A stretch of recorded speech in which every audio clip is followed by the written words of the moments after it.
benefits, it's really hard to measure when you are dealing with the private sector because it needs to be profitable and it's the first step, and then you can see the social and the environmental benefits, and it is quite difficult to put a money or to put identified it by a benefit cost of it in economical part. So dealing with them, it's what we do in our program, trying to let them understand these benefits and making it for the feasibility study to be included.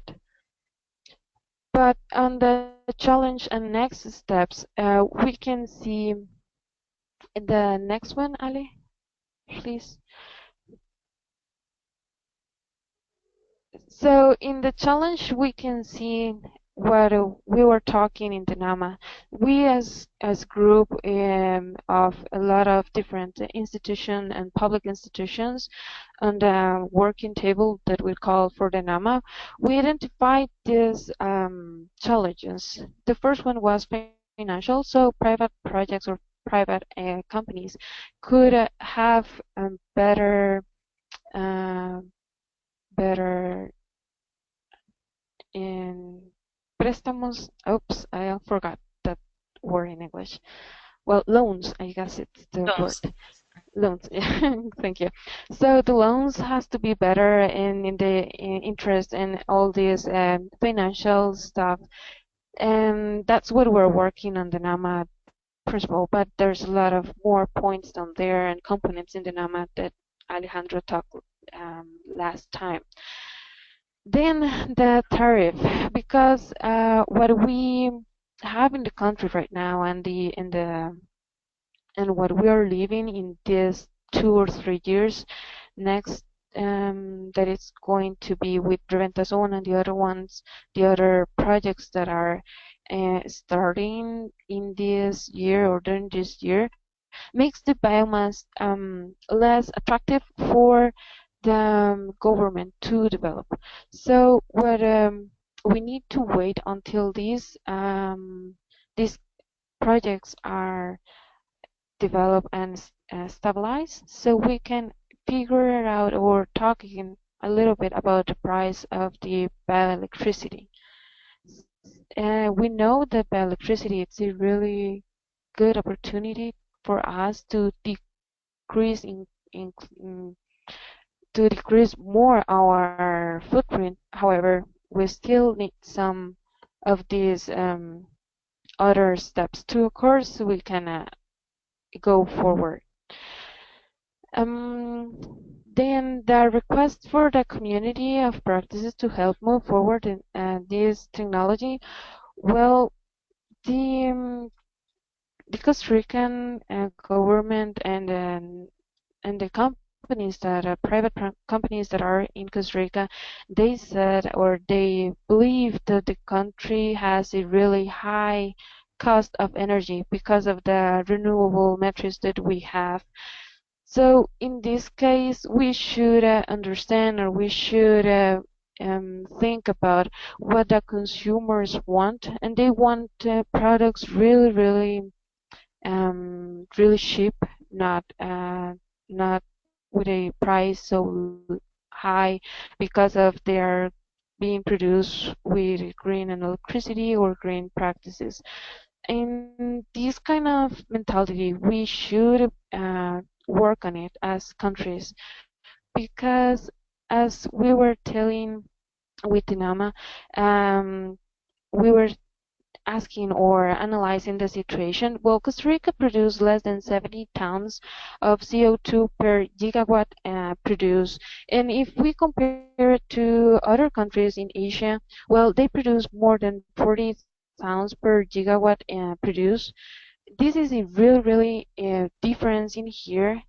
And if the countries are polluters or they are emitting so much gases, we should have a balance on how the electricity produced with non-renewable energies and the ones that are produced with renewable energy, that these products can compete in the market. I don't know if this is clear or if I am making it clear the idea, but in the last slide that we uh, bring for you, there is we can see the difference between the countries that are producing with carbon, petroleum, gas, geothermal, nuclear, and hydro or aeolic.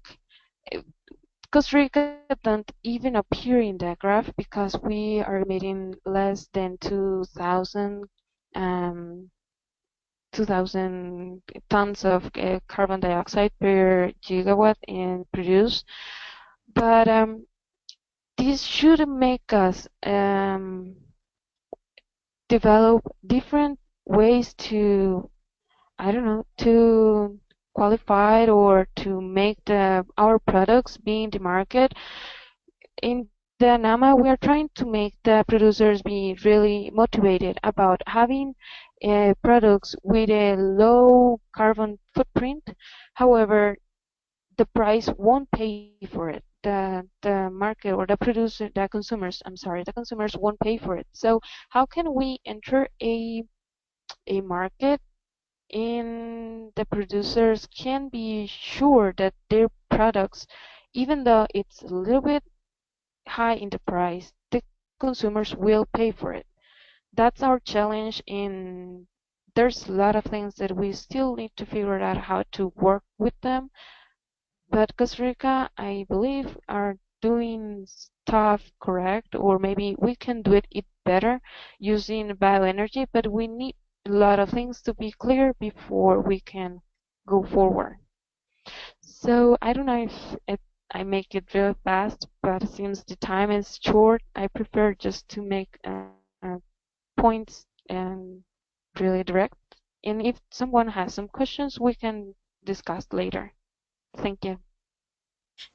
Thank you, Carolina. I think this is, and I'm going to just to make a short comment.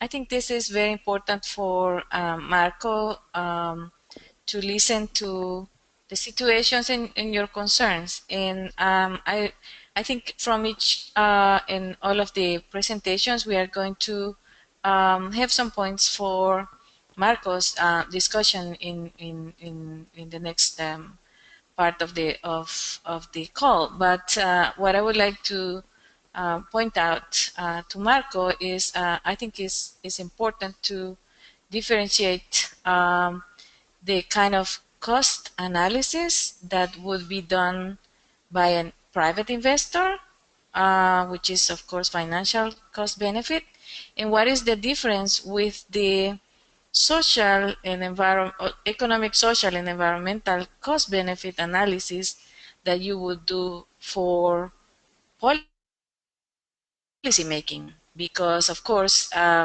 that identification is where you get the justification and also many indications on how to proceed to address many of the issues presented by Carolina. So thank you, Carolina, and then we will move on to listen to the presentation of Jamaica. So we have Dr. Betsy Bandy and Nicanor Rees who will share with us the situation of Jamaica based on the questions that were um, sent to participants.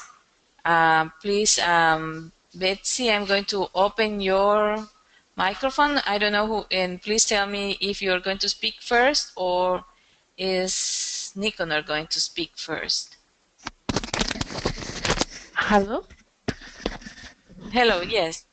good Ah, morning. okay, and good morning. So I understand Nicanor is going to make the presentation? Well, he could go ahead. I'm fine with that. Oh, all Because right, we all did it right, together. all right. So, so you know, um, I'm going to open Nicanor's microphone. Go ahead, please. Thank you. Morning, Betsy. Good morning. Can you speak a little bit louder, Nicanor, please? Okay. Morning. You guys hear me better now? Good. Yes, yes. Thank you. Okay. All right. So, thank you. Basically, as we had spoken a little bit about Jamaica before, in the last session, but based on the request to do a little more in-depth, assessment in terms of the technology and some of our challenges, we threw a few ideas together, Dr. Bandy and I. Now, from the technology perspective, with respect to biomass, Jamaica has looked at anaerobic digestion, gasification, direct fired boilers, and we want to do some work as it relates to co-firing. With respect to gasification, we did not actually put up a plant, but we had submitted to our regulator a proposals to put in a 21 megawatt facility, which they turned that proposal down because of technical issues, with the use of gasification, that they don't believe that the technology was mature enough. But, given the presentation that we heard from Costa Rica earlier, that they have facilities running in Costa Rica, we may want to maybe have some discussion with them to see what their experiences are. Now, some of the modeling tools that were used are like SimaPro, Leap, and some of the private people, and even us in government have customized models that we use to do our cost benefit assessments. Some of the existing research needs to develop our bioelectricity pathway include, we believe that there is need for technology-specific cost-benefit model. You want a model that can address gasification specifically, or anaerobic. Most of the models that we come across are generalized, and you find that there is a lot of gaps when you're dealing with specific biomass-related projects. In our situation, in terms of the reliability of the data, we believe that there is need to put in proper mechanism to assess, so that we can have good data to put in these models, because your output of your model is as good as the data that you get.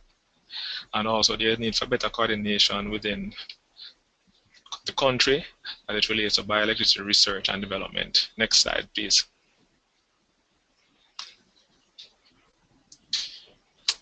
Thank you. Now, some of the results of some of the existing assessments. When we look at the levelized cost for electricity as it relates to direct fired biogas cogeneration, the cost that we came up with was about 15.16 US cents. Now, in 2016, one sugar factory in Jamaica was proposing to put out 5 megawatt, was given 10 US cents, 10.7 US cents per kilowatt hour, and that was significantly less than the levelized cost that was projected. Now, there are several assessments that were done as it relates to biogas, because since biogas is one of the major biomass that is produced locally, it generally gets a lot of the research attention. In 2012, the projection was at 12.9 US cents per kilowatt hour. And with the gasification project, we were looking at 15.15 US cents per kilowatt hour. Next slide, please. So what are some of the challenges and next step? As it relates to biomass and woody biomass, it requires significant land area, and of course Jamaica is a small island, and a lot of the contiguous land areas are already in use as it relates to sugarcane, as a crop. It utilizes over 40,000 hectares of land. Also, the feedstock efficiency or the conversion is typically low for biomass when you have to convert your feedstock to energy. So those are some of the challenges. The aggregation of biomass with other renewable energy. When the regulator is putting out a request for a proposal for renewable energy, biomass is aggregated with solar, wind, hydro, all renewable energy. And it is very difficult for biomass to compete, as indicated by the earlier presenter, where the biomass projects are typically a little more expensive. And there's a large income disparity between farmers and processors, in the sugar sector. So, the farmer typically get paid for the cane, and then the processor takes that cane and add value to it. And a lot of that value is not passed on to the farmer. So farmers are not interested in planting cane that can go into biomass for energy production. And there's also the issue of displacement of food crops, for biomass, since, land space is an issue. Also, we have to look at the economics of scale as it relates to feedstock availability, because, to put up a biomass plant, typical biomass plant, if you're not going in the region of 20 to 30 megawatt, the economies just don't pan out. So, so that makes it not as attractive, to some investors. In addition to, we are talking about biomass, co-location is very important to utilize all the, the energy output from that facility. And typically the biomass plant is located close to the feedstock, which remove the opportunity for it to sell additional things like steam, heat to other industries, which can help the revenue stream of the facility. So, these are some of the ideas that we see as some of the challenges that hinder the development of some of the biomass projects that we have looked at. Next slide, please.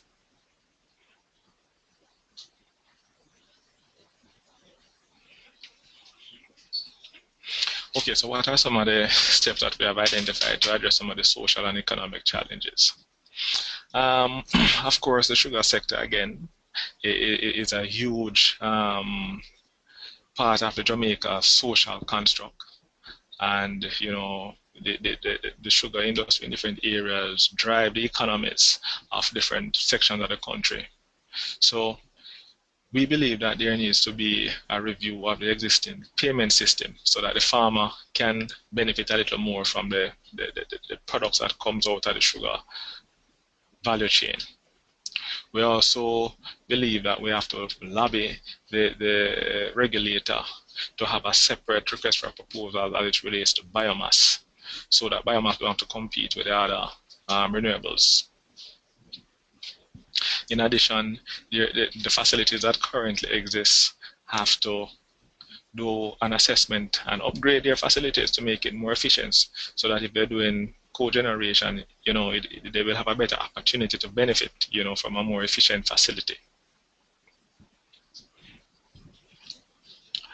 Now, as it relates to what we would request from our community here in the community of practice, we think that, we could look at what exists as it relates to technology-specific tariff assessment that are done in other countries. And again, I have to go back to Costa Rica. They seem to be a little ahead of us as it relates to some of these projects.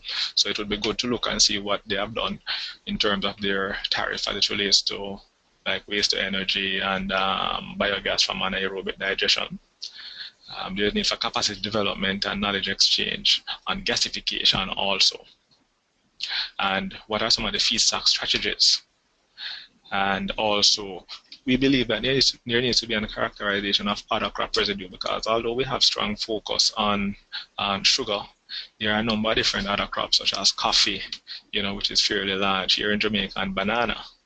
And these do have significant amount of residue that could be utilized also, for energy generation. All right, next slide, or is this the last slide? Yes. All right. So thank you very much. And if you have any questions, you have our contact.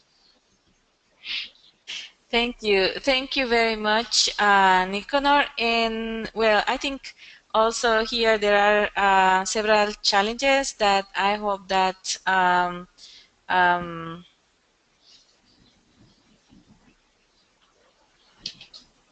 yes, Betsy, I'm going to open your microphone. You have a comment, an additional comment before I, yes. Go Um, ahead, Betsy. yes, Yes. Anna, good morning again. Just to add to the presentation where we talk about characterization of agricultural residue, in speaking with the permanent secretary last week, after the presentation was submitted, she has indicated an interest in looking at waste characterization. Considering that we have a current mandate of developing waste to energy from MSW in the country. So apart from the agricultural sector, we also would like to look at our MSW for waste characterization so that we can develop collection scheduling plan for a waste to energy plant. Thank you very much. Thank you for that addition to the challenges and requests, Betsy. I was saying, well, here also there are. I hope Marco is seeing that, all the questions that there are. But I would like to say something about Niconor's comment that probably they would like to know more about Costa Ricans' experience with gasification. In cases like this, the Let's Slack platform, we have the a modality of collaboration of organizing a session for two countries to exchange experiences and opinions on a specific topic. So if Jamaica would like to know more about the Costa Rica experience with gasification, and Costa Rica is willing to share the experience, we can organize a separate session for you to have that exchange without the need of traveling, of course. So we can do that, and we can follow up on that later. So now I'm going to give the words to our colleagues from Argentina. Who is going to speak, Federico or Marina?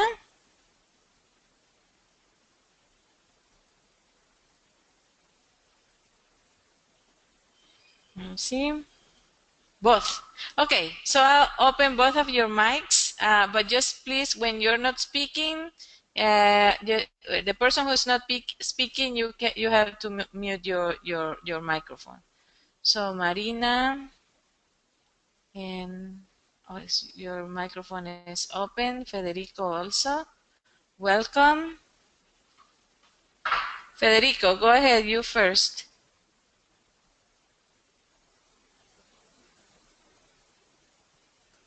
Federico, you have to open. Okay, now. Can you speak first? Can you speak, please? Hello, Federico?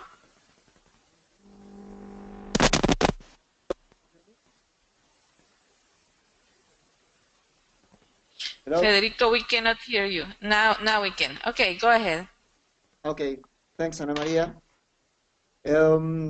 I will go through the first three slides, and then Marina is going to tell you about their experience at Sustentar. My presentation would be based on the experience that Proimasa had in different studies that we made. This is the most recent one, in which we worked together with the INTI. INTI is the National Institute of Industrial Technology. It's a national organization here in Argentina, and the objective of this study was to assess and survey all the biogas projects that were operating in Argentina. And the idea was to understand first what's the technology, all the productive features of these projects, are also the economic characteristics of those in order to establish what is the situation of the sector and how it could be improved. Well, here in this first slide, you can see 4 different charts with the results of the study.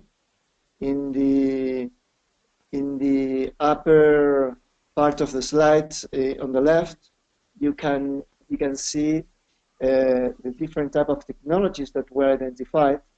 It is discriminated by public and private investments. When we say public here, we are talking about in biodigesters installed basically in schools and maybe some hospitals. Here you can see that the most typical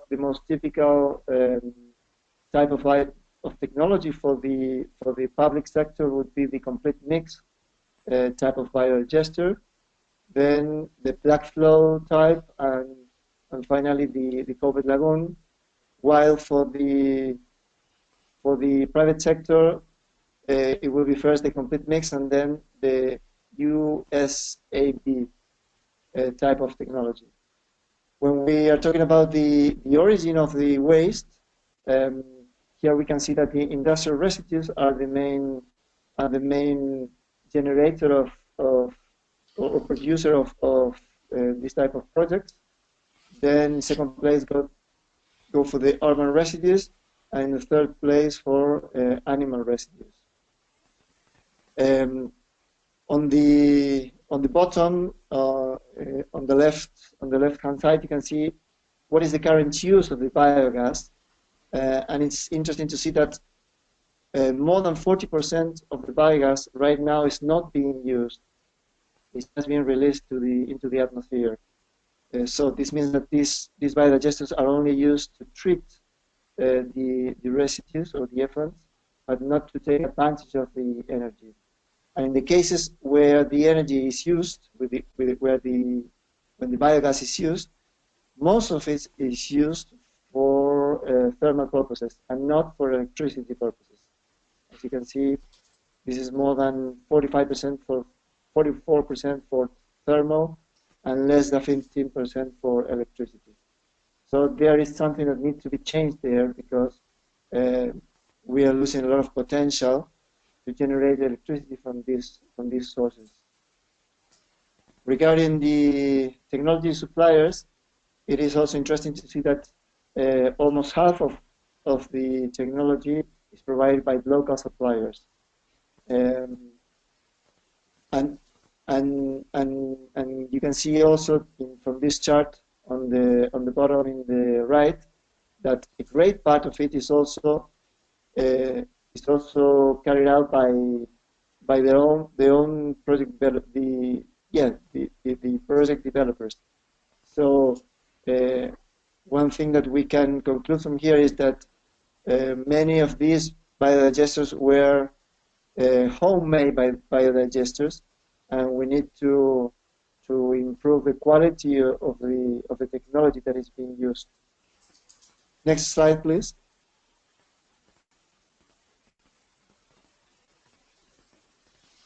This chart here is going to show you. I'm going to tell you about a result of one of the topics that were analyzed with the NAMA conceptualization of the ProBiomasa program that we made a couple of years ago. This chart shows the levelized cost of energy of the different type of technologies, but basically focused on biomass electricity and biogas electricity. As you can see, the biogas electricity, the levelized cost is a bit, I would say, is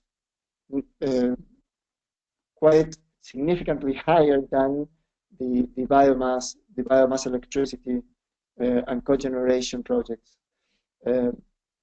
This is, well, because you not only need to invest in the the generation of electricity plant, but also to adequate the residues to be first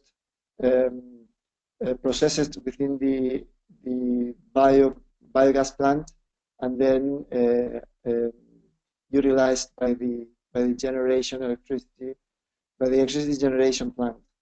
So here we have an approximate cost of levelized cost of energy for biogas electricity plants of around 16 cents per kilowatt hour in the case of biogas, and about half of it for the case of biomass electricity. Next slide, please.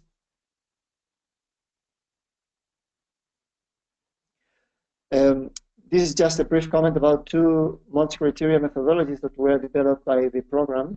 I think this is interesting in the sense that it's a tool that the program provided to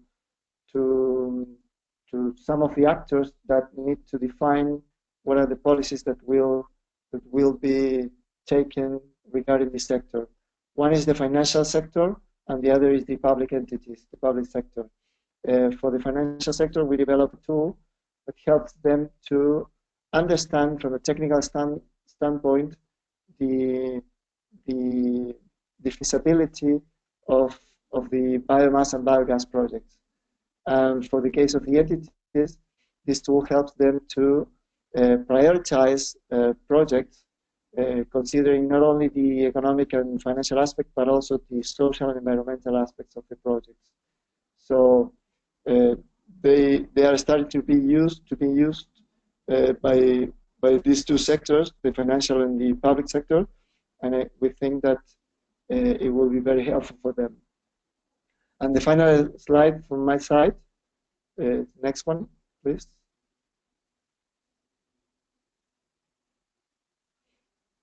Well, this is just a list of the challenges and barriers that we found during the last 2 or 3 years working on this program, that the bioenergy, biomass projects were facing, and most of them are still being faced. Some of these barriers, I'm just going to name a few of them, but some of these are being somehow removed by the new policies taken by the current government. One of the main barriers was the economic barrier regarding the electricity tariffs. They were very reduced in the past, and now this is changing with the new renewable energy legislation that we have in Argentina that sets higher prices for the renewable energy, for the electricity coming from renewable sources. Also, the regulatory barriers are being removed because this new legislation considers a lot of different advantages for renewable energy projects. And finally, the financial barriers that were very important with this new economic situation, new economic and political situation in Argentina. Some of them are starting to be removed. Some financial institutions are starting to analyze possibilities to open new credit lines in better conditions, so they are being removed.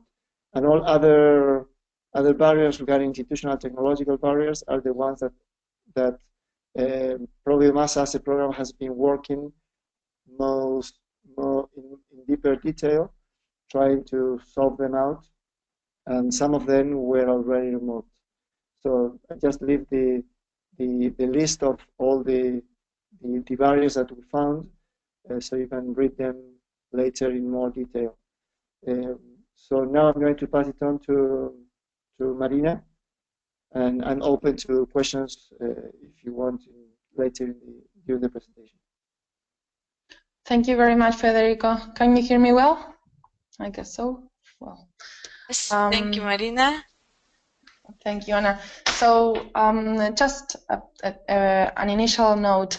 As far as I'm aware of, Asociación Sustentar, we are the first ones that we are promoting co-digestion and co-generation at wastewater treatment plants, or we are looking at these plants as huge potential biorefineries. So actually these titles for today's session were kind of challenging for this focus we have. So most of all, I'm going to talk about our current needs, which we are working on, and I'm in touch with Federico for these topics to get help from. I'm from INTI, that Federico also mentioned before, to try if they can provide us with a little bit more information on our research. But this is just to let you know, this is a pretty innovative approach in Argentina, and this is why I may not have a lot of results to tell you today, but we are working on it, and this is my purpose in this community of practice. So the main research needs we are finding today is to finalize the survey on wastewater treatment plants that have anaerobic digestion. So far, we only found 5 plants, and I did not get any information of any use of the biogas disregarding thermical energy only in 2 cases. Then we also need to locate available co-digestion feedstock close to these wastewater treatment plants. Good co-digestion feedstock is not the same any agro-industrial waste or solid waste from urban places, right? We need some certainty of FOG, which means fats, oils, and grease, which is a very valuable feedstock for wastewater treatment plants, since they don't have nutrients, which is something very important to consider in the wastewater process.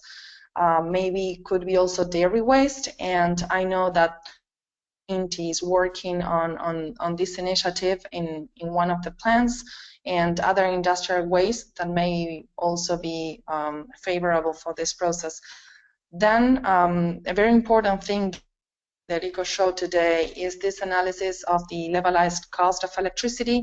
The most important thing that we see in these wastewater treatment plants is that the major part of the investment is already made.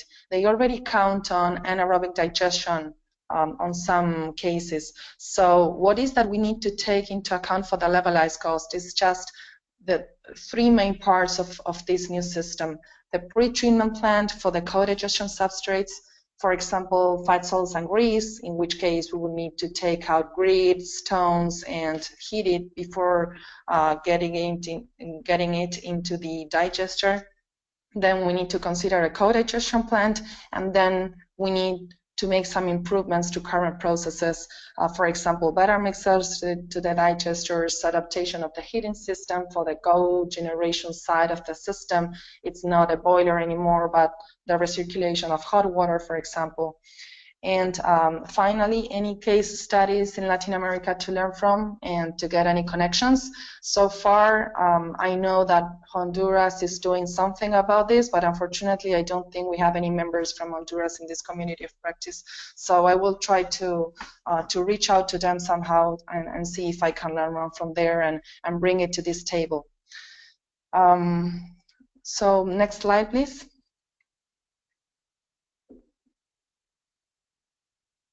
Next Marina, slide. we have very, very, very little time. You Sure. have surpassed the 10 minutes. So I would appreciate if we can Sure. No wrap problem. up.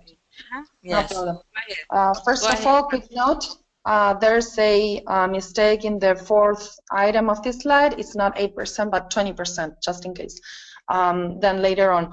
So just some highlights. We do have experience in implementation of these co-digestion and co-generation projects at wastewater treatment plants in the US, but we don't have it here in Argentina, for which we are not able to quantify the social and economic impacts. However, we are aware of which they will be, which are basically more resiliency to the communities, more green jobs at these wastewater treatment plants, energy savings, of course, increased economic stability, because we are not depending on oil prices worldwide, we are also contributing to the commitments of our NDC after the COP 21st. We are trying to reach 20% renewables by 2025, and of course additional income for the operators of these plants, because these plants could act as landfills and charge some fees for those solid wastes coming into the digesters. So this is all we have for today, and I would really appreciate any comments, suggestions, or information afterwards, offline maybe, to help us with this research. Thank you very much.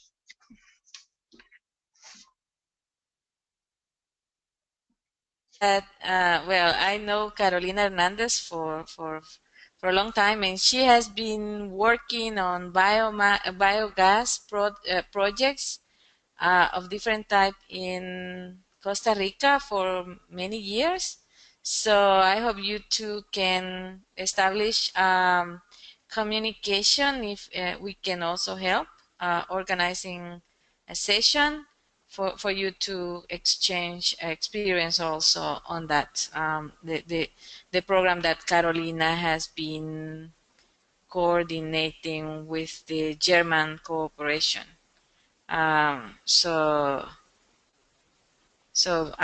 We will put you in touch to exchange also bilaterally.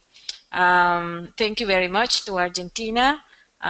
We have a lot of questions also for Marco and then for other participants. So now we have the last presentation from El Salvador. So can you raise your hand? Who is going to present? Edwin? Who is going to make the presentation from El Salvador? Cesar? Okay, Cesar. Cesar, yes, Cesar, your microphone is open. Okay, good morning, everyone. Good morning. I want to start. Here with me is Edwin from National Energy Council of El Salvador. And next slide, please.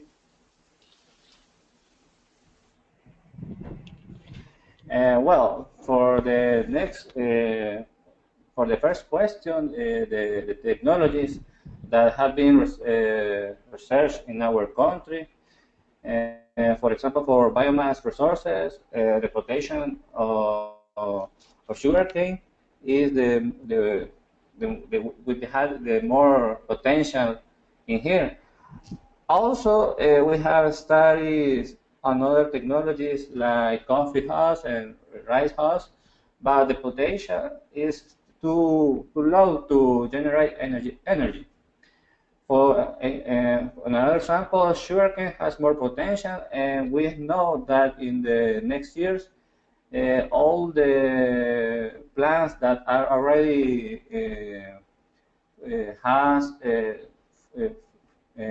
this developed is going to increase the capacity. So for next slide, please.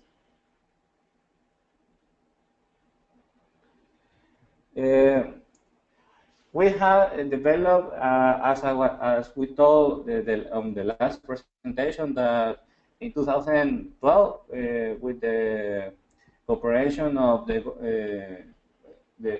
of JICA, we developed the master plan to develop all the energy resources.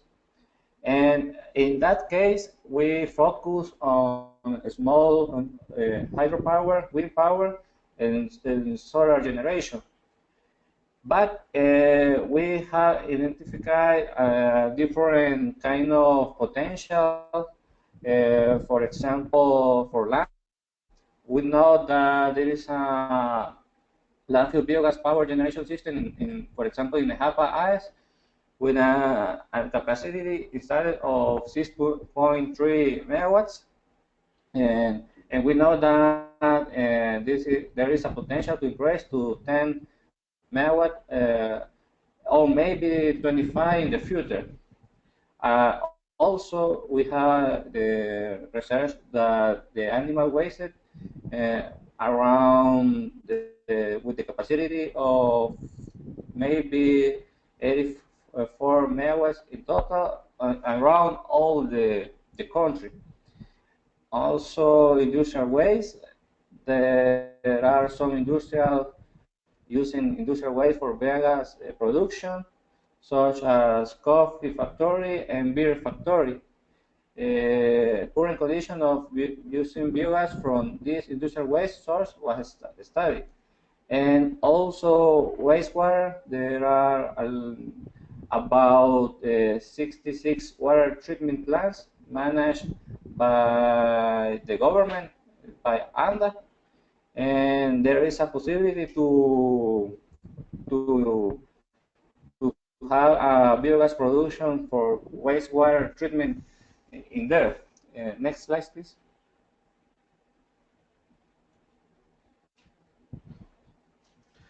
For uh, for modeling the benefits of cost of this industry in this master plan that you can download from our web, we develop uh, a flow of technical examination, as you can see, for both technologies, biomass and biogas. In fact, we review all the exciting materials and the most favorable biomass resources of biogas from sugar factories were identified. And as I told you, coffee and rice hulls, which are also possible sources, but there is not a lot of potential there. And for power generation using biogas from sugar factory, we identify all the potential that they have. For biogas, also, we study the potential. In fact, we developed a bidding process where two plants were obtained the possibility to generate and sell all the generation to the network, and for a contract for almost 50 years. And I know that about next year we can develop another bidding process, and there is a lot of potential plants that they have the feeling that they want to participate in this kind of bidding process. For next slides, we don't have developed any project like, for example, the last presentation of Argentina. We don't know the social cost and benefits, or we can not estimate at all the cost of generate megawatt of energy of this kind of potential, because as a country we haven't developed any project. There are projects, but all are private. Next slide, please.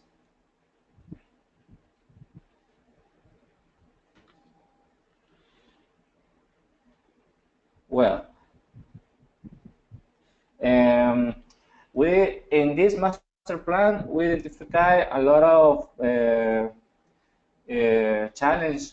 For example, we identify political barriers and institutional barriers, also barriers to project implementation. But I can tell you now that we have developed a lot of change in our laws that can make to more easy the way to develop of these kind of projects. And we don't only focus in biogas and biomass. We also develop regulation to improve or to make more easy the way to develop any project with renewable energy. Next slide, please.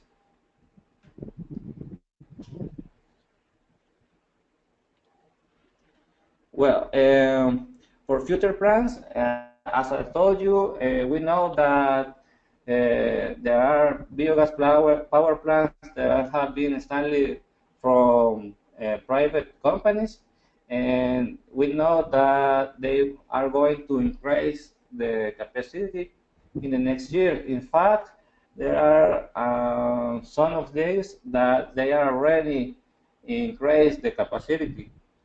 And also for biogas, as I told you, we hope that the next year we can develop a new bidding process to promote more of this kind of companies.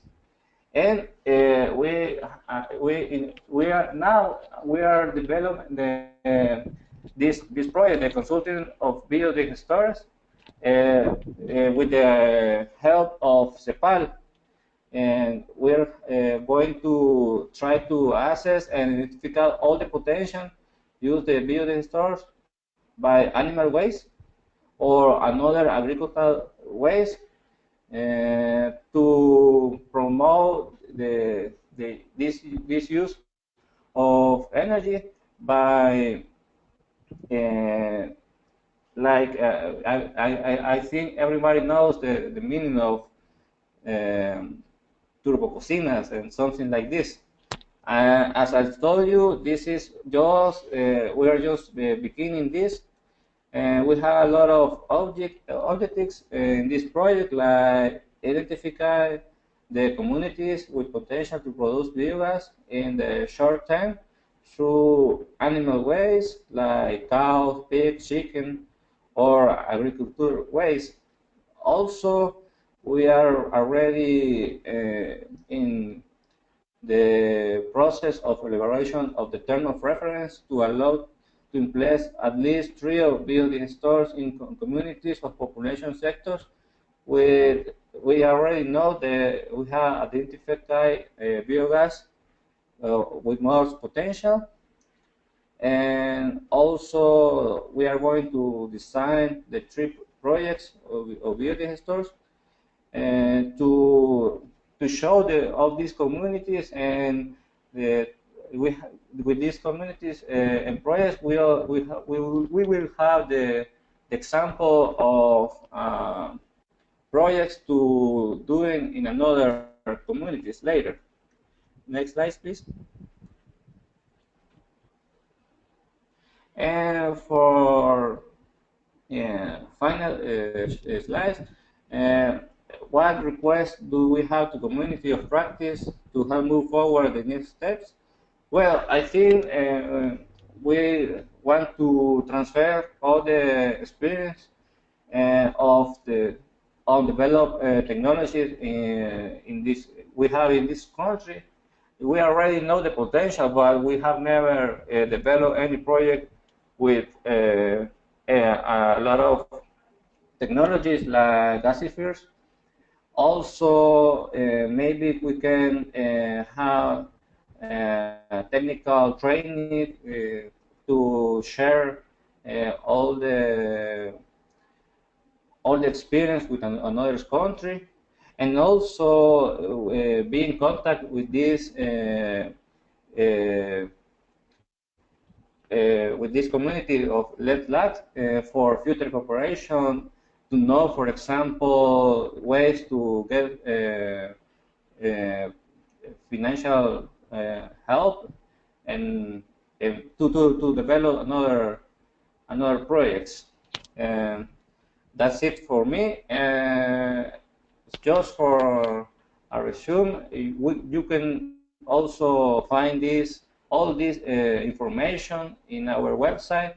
You can download the master plan that contains all the study we have already done.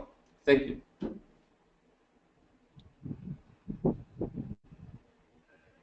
Very much, Cesar. I think, as you have mentioned, there are many opportunities for exchanging experiences, as I was mentioning, and we also I liked very much your last bullet. We really hope that we can continue to collaborate within the framework of Let's Slack. Um, are not we always say we are not a cooperation program. We are a space for exchange and collaboration. So this is part of our work, and of course we want to help you as much as I can to learn from each other. We have, and I asking Phil and Alejandra to let us know how we are on the time, how long we have for if anybody has comments or questions. I have some comments. I received a comment from and questions. Um, Roberto Sofeifa, he said no, he doesn't have a question, but I have two comments. One is that one of the main challenges to generate a common vision from all relevant stakeholders on the importance of using residues from agricultural activities as part of the productivity function of the system, and that is basic. And also, of course, showing the cost-benefit analysis of using organic agricultural residues as a source of energy. And of course, that comes also to all the questions and comments about not having calculations of levelized cost of energy for different sources, not having done cost-benefit analysis that, of course, can, as Roberto said, contribute to creating that vision of that goes beyond, let's say, just the private decision making, which of course is important, but needs a good policy framework. Um, and so I would like to, and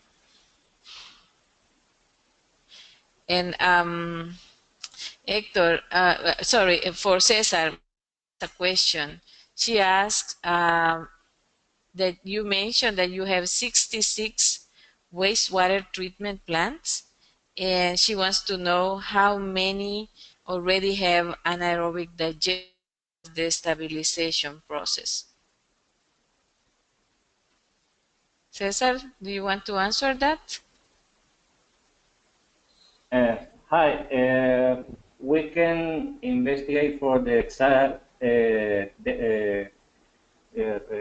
result because I know that ANDA is trying to develop a project, but I don't know in this moment the exact number of plants that have already developed anaerobic projects. Maybe for the Okay, next thank opportunity. Yes, thank you. Thank you very much. We would like to, of course, this is a community of practice, so we can, and we are going to meet again, and we have the different social media outlets to discuss. So, uh,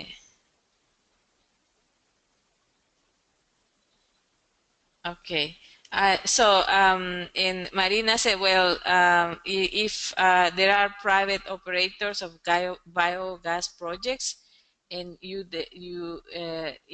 don't have the data from those projects, that is a challenge. And how you are planning to solve this, and whether there are any opportunities to improve collaboration.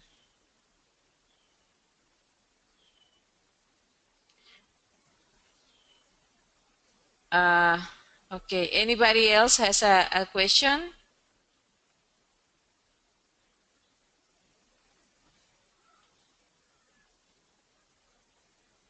Hello?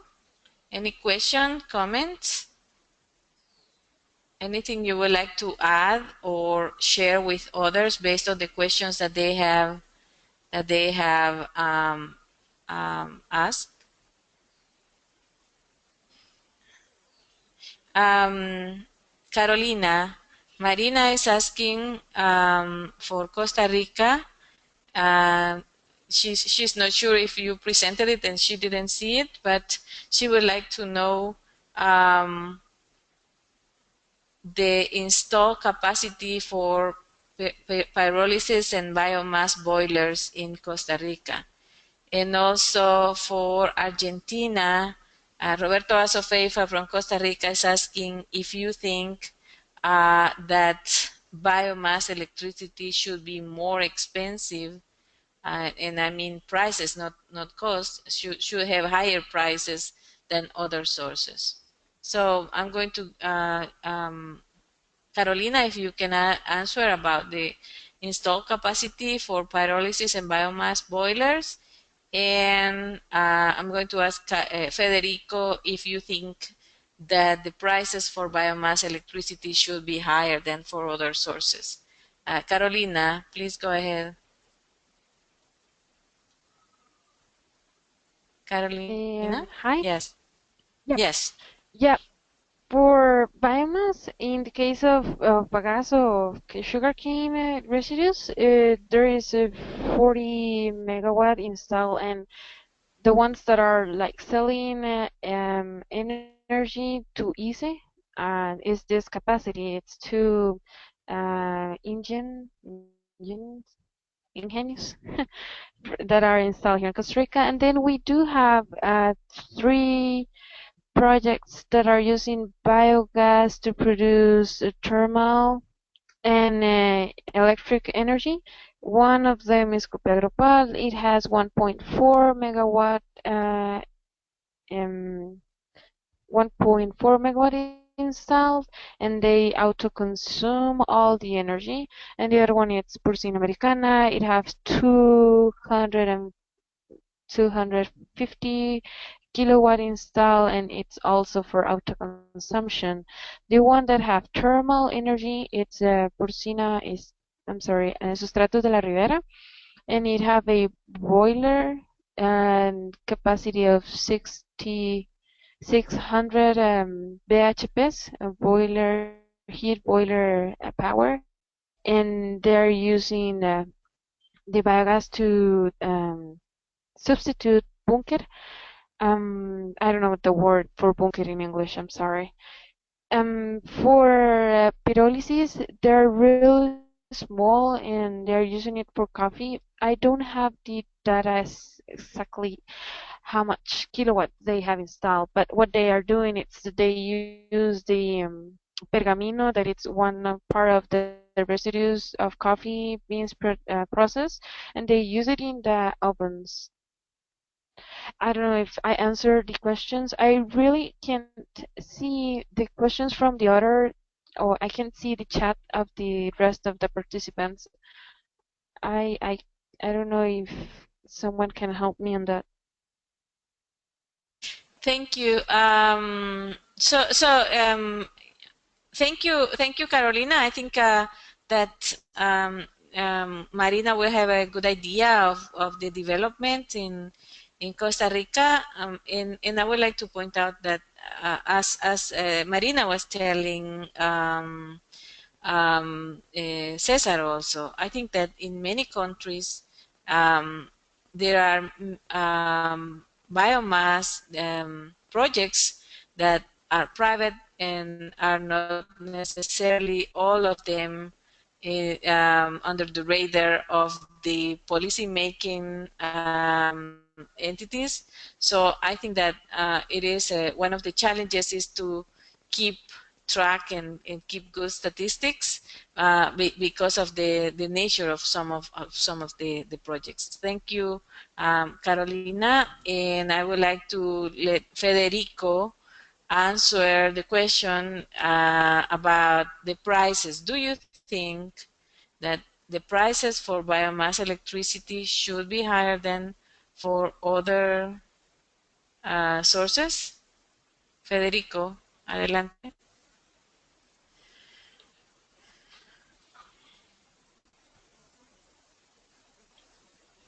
Hello, can you hear me?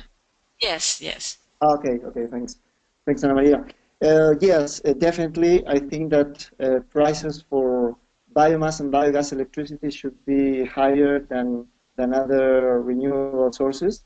and there should be even a differentiation between biomass and biogas, because as I showed you in my presentation, the cost, the levelized cost of energy for biogas projects is in general higher than biomass projects.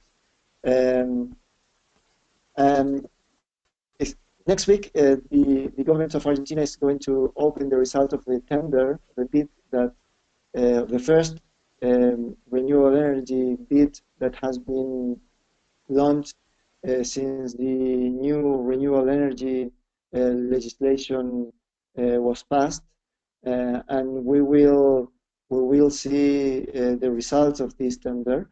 But one thing that we already know is that the tender, when it was launched, it was divided or segmented in 4 different type of resources in order to receive different type of proposal.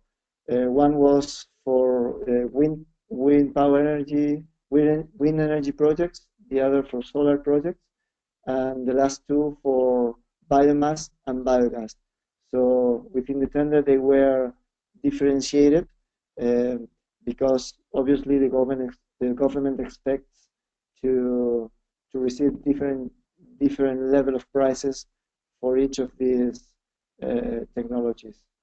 So yes, again, I believe that there should be a different price for the biomass and biogas energy, electricity energy, than for the others.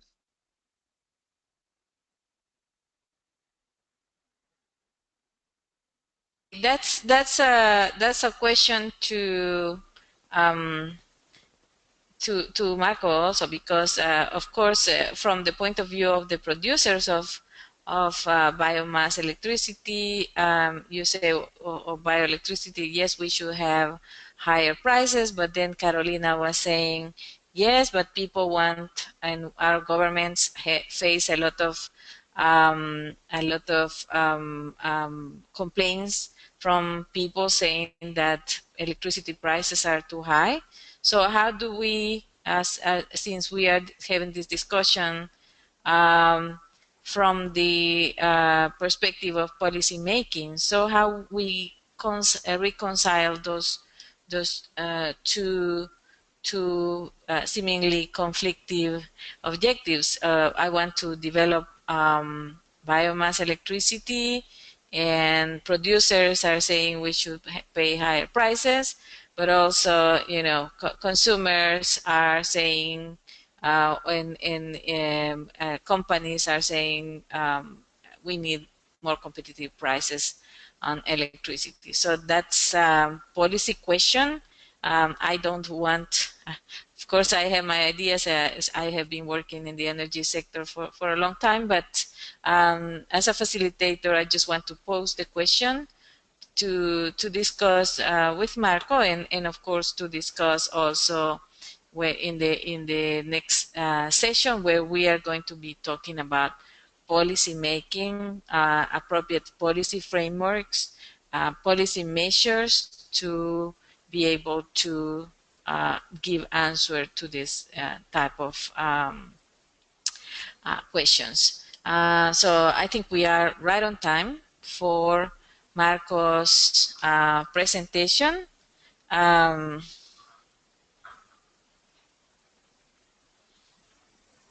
yes. Um, Nicanor said that's a good price. That with the prices right now, biomass is not competitive. So that's the question that we have for next session. What policy measures will help us solve this situation? But today the focus is on cost benefit analysis. Okay, how do we show? And I think Roberto Asofeifa from Costa Rica was posing this question. Of course, we right now know that the pure financial cost of biomass, if you look at financial cost, we will see that it's more expensive than other sources. But what if we put into the mix the social and economic cost and benefits? How does that change the picture? How do we do that analysis? And more important, what do we do with that analysis? How do we use those results to get that common vision on why this is important beyond the pure economic financial analysis. So that's what we want to discuss today. And can we move to the next slide, please?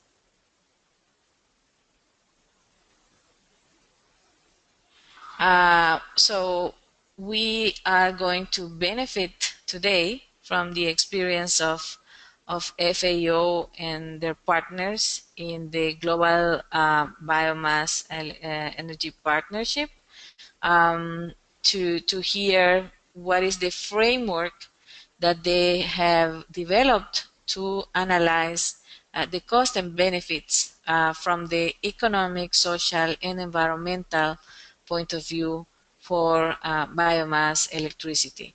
So next slide, please, Alejandra. So I would like to formally introduce, I already did before, Marco Colangeli. I'm sorry, Marco, if I don't pronounce your last name properly. He works, as I already mentioned, for the Food and Agriculture Organization of the United Nations, the FAO. He has been working there since 2011 as an advisor for the Global Bioenergy Partnership, the GBEP Secretariat. He has conducted bioenergy sustainability assessments in Colombia and Indonesia using the Global Bioenergy Partnership framework of 24 indicators for social, economic, and environmental sustainability. He is the technical advisor of the H2020 for Bio project, and he leads the work on sustainability assessment of bioenergy production in the European Union in Ukraine. He before worked at as FAO as a bioenergy consultant. Marco, thank you very much for accepting the invitation to join us. I hope that the previous presentations can give you a good idea of the advances and the challenges of the region in, to tell us how the framework, the work that you are doing can help respond to these challenges. So welcome, Marco, and please go ahead with your presentation. Thank you, Ana Maria. Thank you, Philip, and all the organizers for inviting me today. And thank you to the participants for their excellent presentations earlier today. I listened with a great deal of attention. I'm looking forward to start the discussion on this. I hope everyone can hear me just fine. So if there is any problem with the communication with my microphone, let me know. I will try to adjust some of the settings. So if Alejandra can move forward with the next slide, I'll be happy to start this presentation. The Global Bioenergy Partnership was established to respond to a mandate received by the G8 in 2005, and then which was mainly to support biomass and biofuel deployment, especially in developing countries.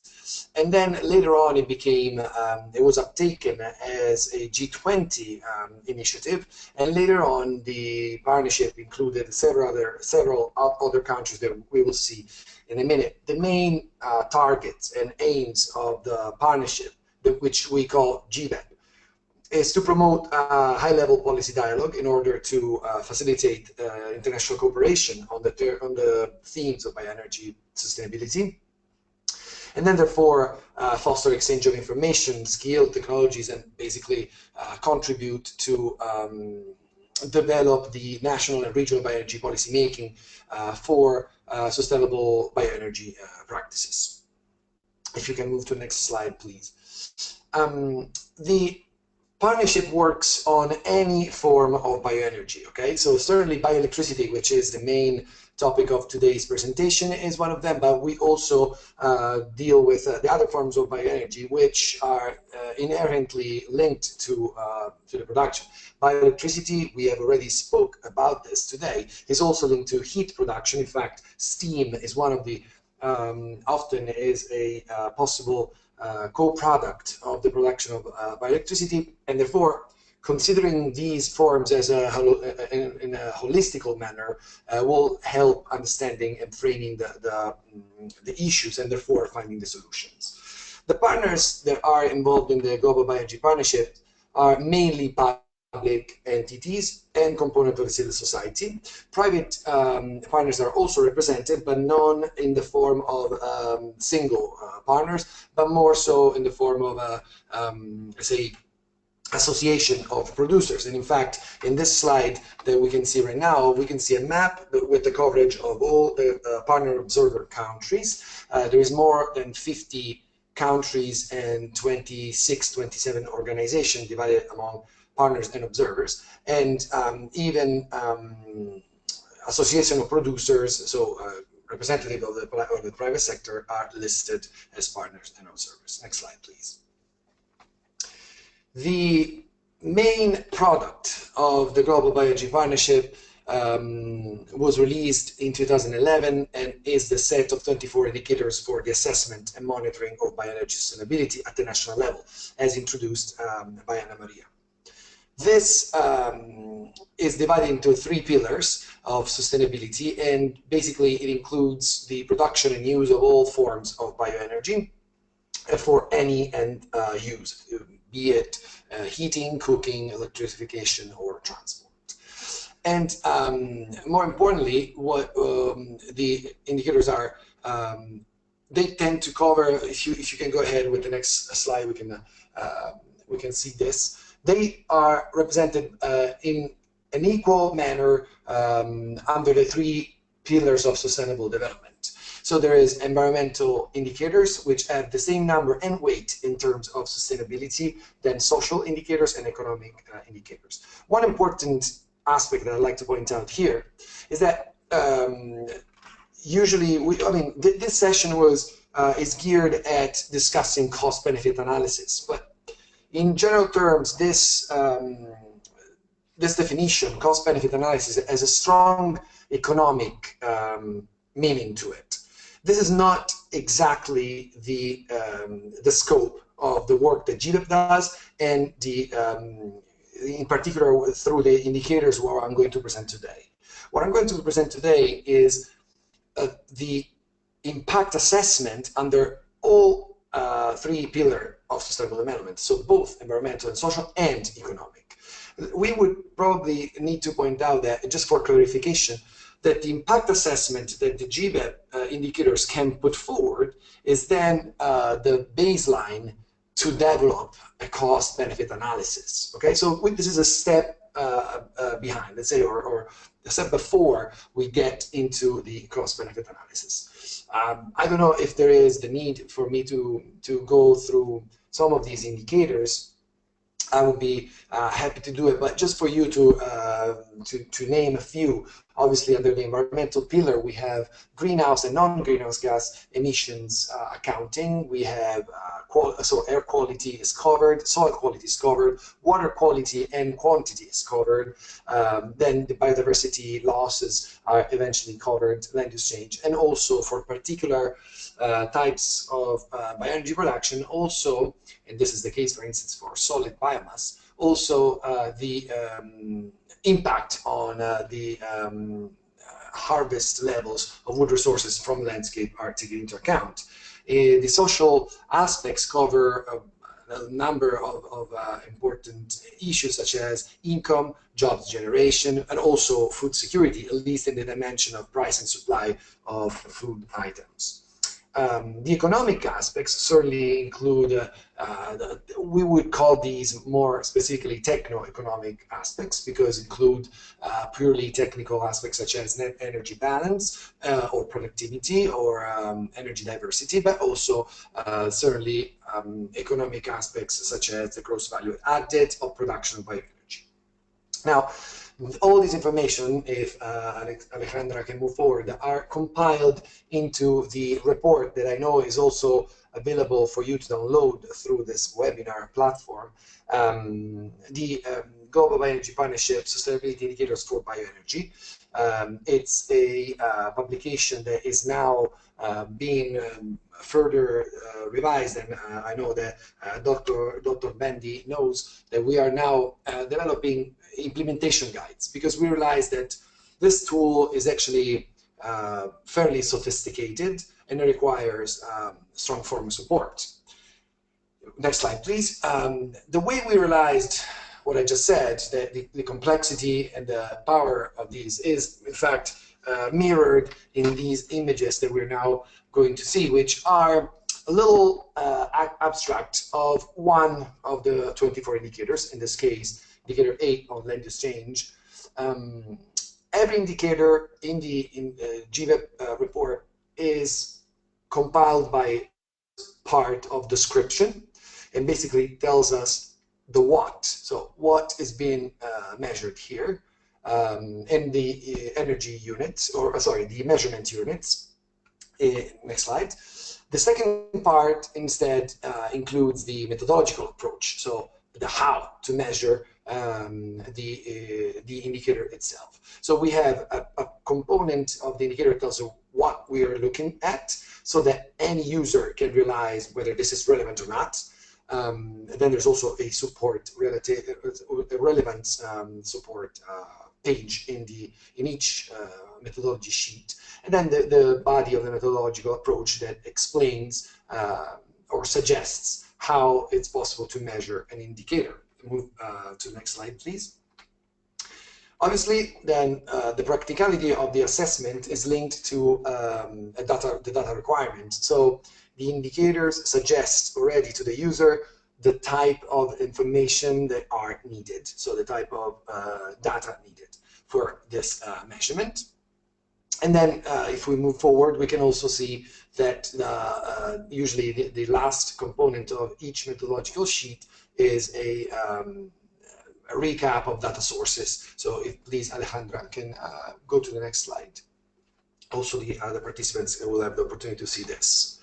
Now, if we quickly move to the next slide, we can see how one of the examples of the assessments has returned the information that we have discussed just now. In fact, the first component was to requested to basically screen and set up the baseline for in this case, in particular in this case, the land use and the land used for bioenergy feedstock production, and then to assess basically the amount of the land that is under feedstock production as compared to the total agriculture and forest area, and as compared to the total national surface. In fact, if you click the next slide, you will see that first we have the highlighting of these values, and then on the next slide we move to the second component of the indicator here.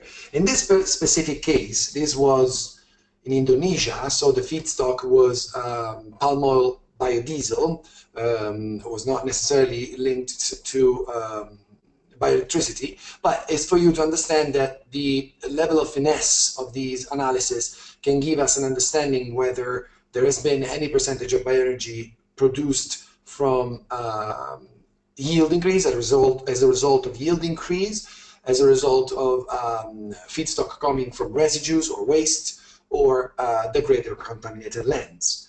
In the case specific of Indonesia and biodiesel, this was not the case. There was no yield increase over the years. There were palm oil biodiesel is not produced from residues nor waste, and no degraded or contaminated land was used. Next slide, please. The main core of this indicator, which again shows the level of accuracy of this analysis, and something that I am also very, very honored to have been part of, is the production of this particular component of the indicator, which is the definition of the net annual rates of conversion of land use types caused directly by bioenergy feedstock production in this case, but it can be done also by agriculture in general. So in this case, we have reconstructed the land use change dynamics to palm oil, and then we have allocated to the component of the share of the palm oil that is used for bioenergy production its impacts in terms of biodiversity impacts, in terms of emission of greenhouse gas and non-greenhouse gases, in terms of soil quality, and so forth. We've been able to map and reconstruct 20 years of history of development of this feedstock. So this is an indicator that I've chosen to give you a glimpse of the level of accuracy and also the geographical extent that towards which the indicators can push this analysis. Now, obviously, there are many limitations with this. In particular, the main limitation is the fact that it requires skills and important, let's say, efforts and resources, both time and financial resources. Next slide, please. These resources have been put into work by several countries, about 10 countries worldwide, some of which are actually also present here. I know Jamaica and Argentina have measured already, implemented already indicators. Others are in progress right now, and some more countries have committed to start measuring the indicators in the near future. If you click next, please, Alejandra. FAO in particular has completed the pilot testing and the very first full implementation of the indicators in 2 countries, Indonesia, and I just presented in a few examples, and in Colombia, which is probably more relevant to today's discussion. If we go to the next slide, I will give you a quick glimpse of the nature and the requirements for this kind of exercise.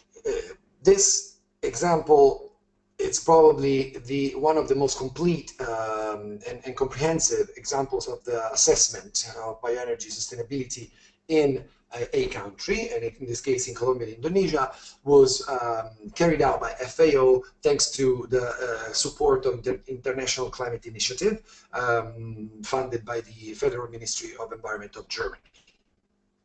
Now, this project aimed at 2 focuses. The first was to assess and enhance the practicality of the tools, because we realized that they are they need to be tested and they need to be streamlined in order to be usable for a larger audience. And then to strengthen and basically support the capacity development of those 2 countries to measure and monitor bioenergy sustainability. Next slide, please. The implementation of the project was basically entrusted to teams of national researchers and consultants, because it's always important to build the local capacity and to support them. It was done in strict collaboration with the national governments, because FAO, of course, has been in a multilateral international organization, works predominantly with governments, and through the action of governments, it tries to pull out resources and put them into work in the beneficiary countries. And FAO directly supervised the project and provided training and support in both technical and logistic to both countries when it comes to the organization and carrying of trainings, workshops, and policy dialogue at the national and regional levels. Some key trends can be identified in the next slide. We could see that basically in the case of Colombia, this time I'm presenting a few aspects related to Colombia. These are, for the case of sugarcane-based ethanol, there has been, it was recorded a strong recent increase in production of ethanol from sugarcane, which included obviously the cogeneration of electricity from the bagasse and also palm oil biodiesel. If we take a closer look at the sugarcane-based ethanol, we have seen that basically we realized through the measurement of the indicators that the ethanol market has taken sugar out of exports, but the domestic supply of sugar for food uses has been stable. So in this simple line, we have a lot of indicators that have been measured and played and are here to be represented into the simple sentence. So there's no food security issue. There is some economic changes in terms of exports, but there is no problem in domestic supply. In fact, the expansion of the sugarcane area was limited, but yields are, although very stable, were recorded to be the highest in the world for Colombia. So this shows us, together with the fact that there's been a small impact on the employment and a good greenhouse gas emission profile, this shows us that the industry is very efficient in the country for the production of sugarcane ethanol and the cogeneration of electricity from bagasse.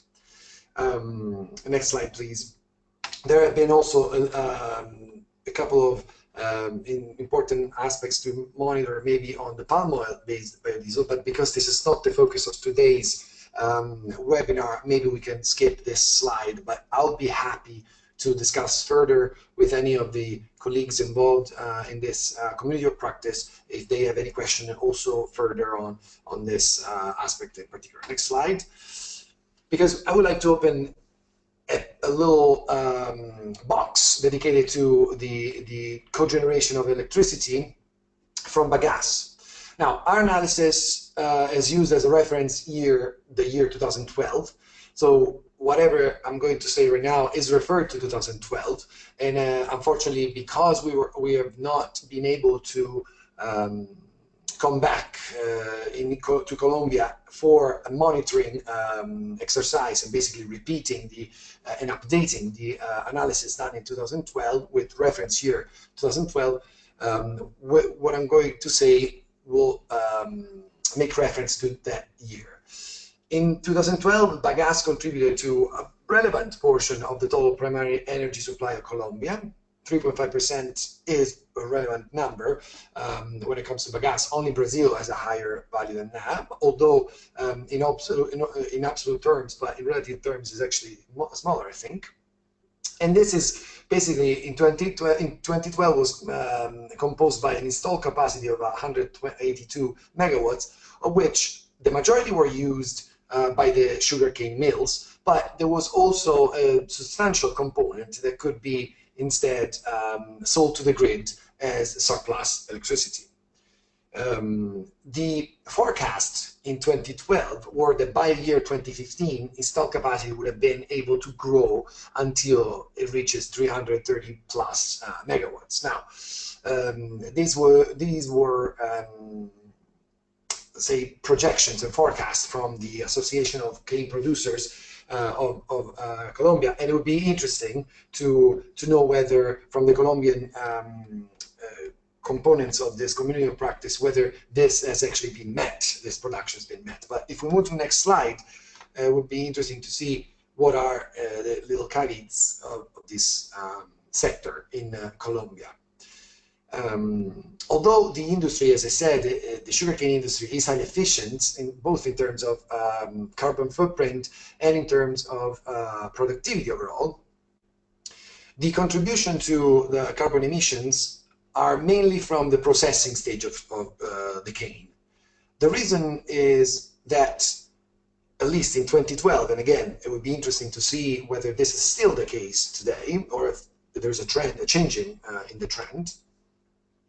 Only part of the bagasse available was used, and the majority was actually sold to paper factories, because basically per unit of energy produced, and given the market conditions, especially for what concerns the cost of fossil fuels, in particular coal, mills found it more convenient to sell the bagasse to the paper mills and keep instead and basically produce electricity and steam using coal.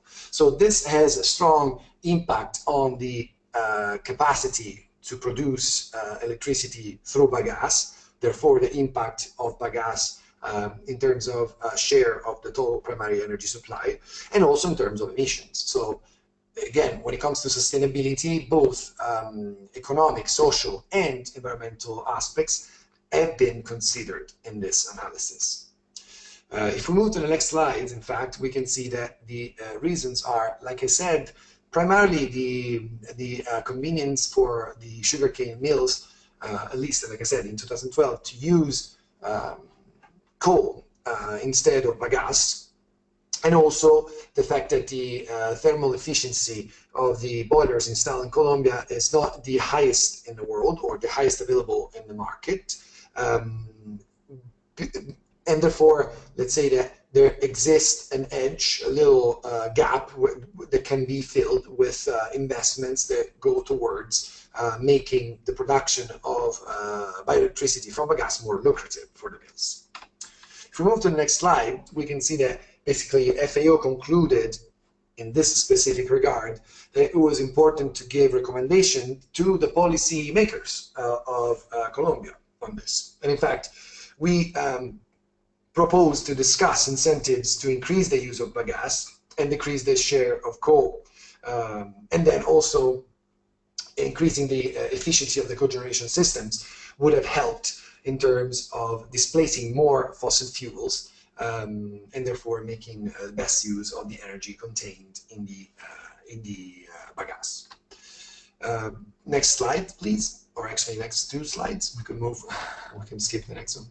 Simply because I would like to give you a quick recap of what are the barriers that, through our exercises, GVEP has identified when it comes to sustainable bioenergy deployment, and how GVEP can help. One of the main barriers is certainly linked to the policy development, and policy frameworks often lack coordination among different sectors and especially among institutions. And so the lack of these coherent and stable policy framework is something that was actually the reason why GVEP was called for from the G8 back in 2005, and therefore from 2006 GVEP has started fostering institutional coordination and dialogues among policy makers.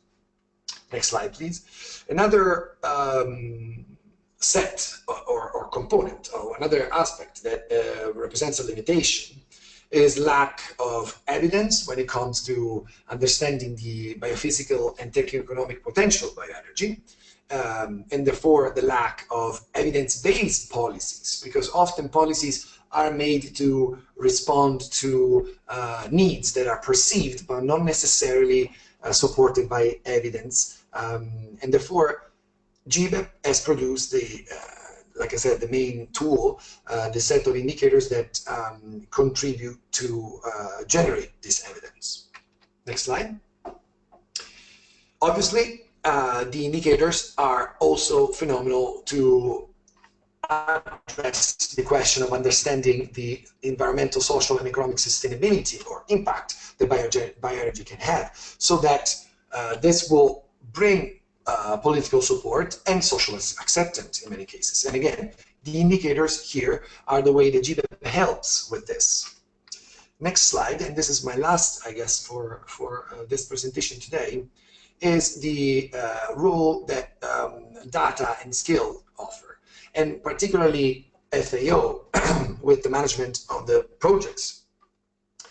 Has realized that there is lack of effective strategies in on data collection and management. There is, often cases, a lack of availability and access to data, sometimes because data is simply not available in many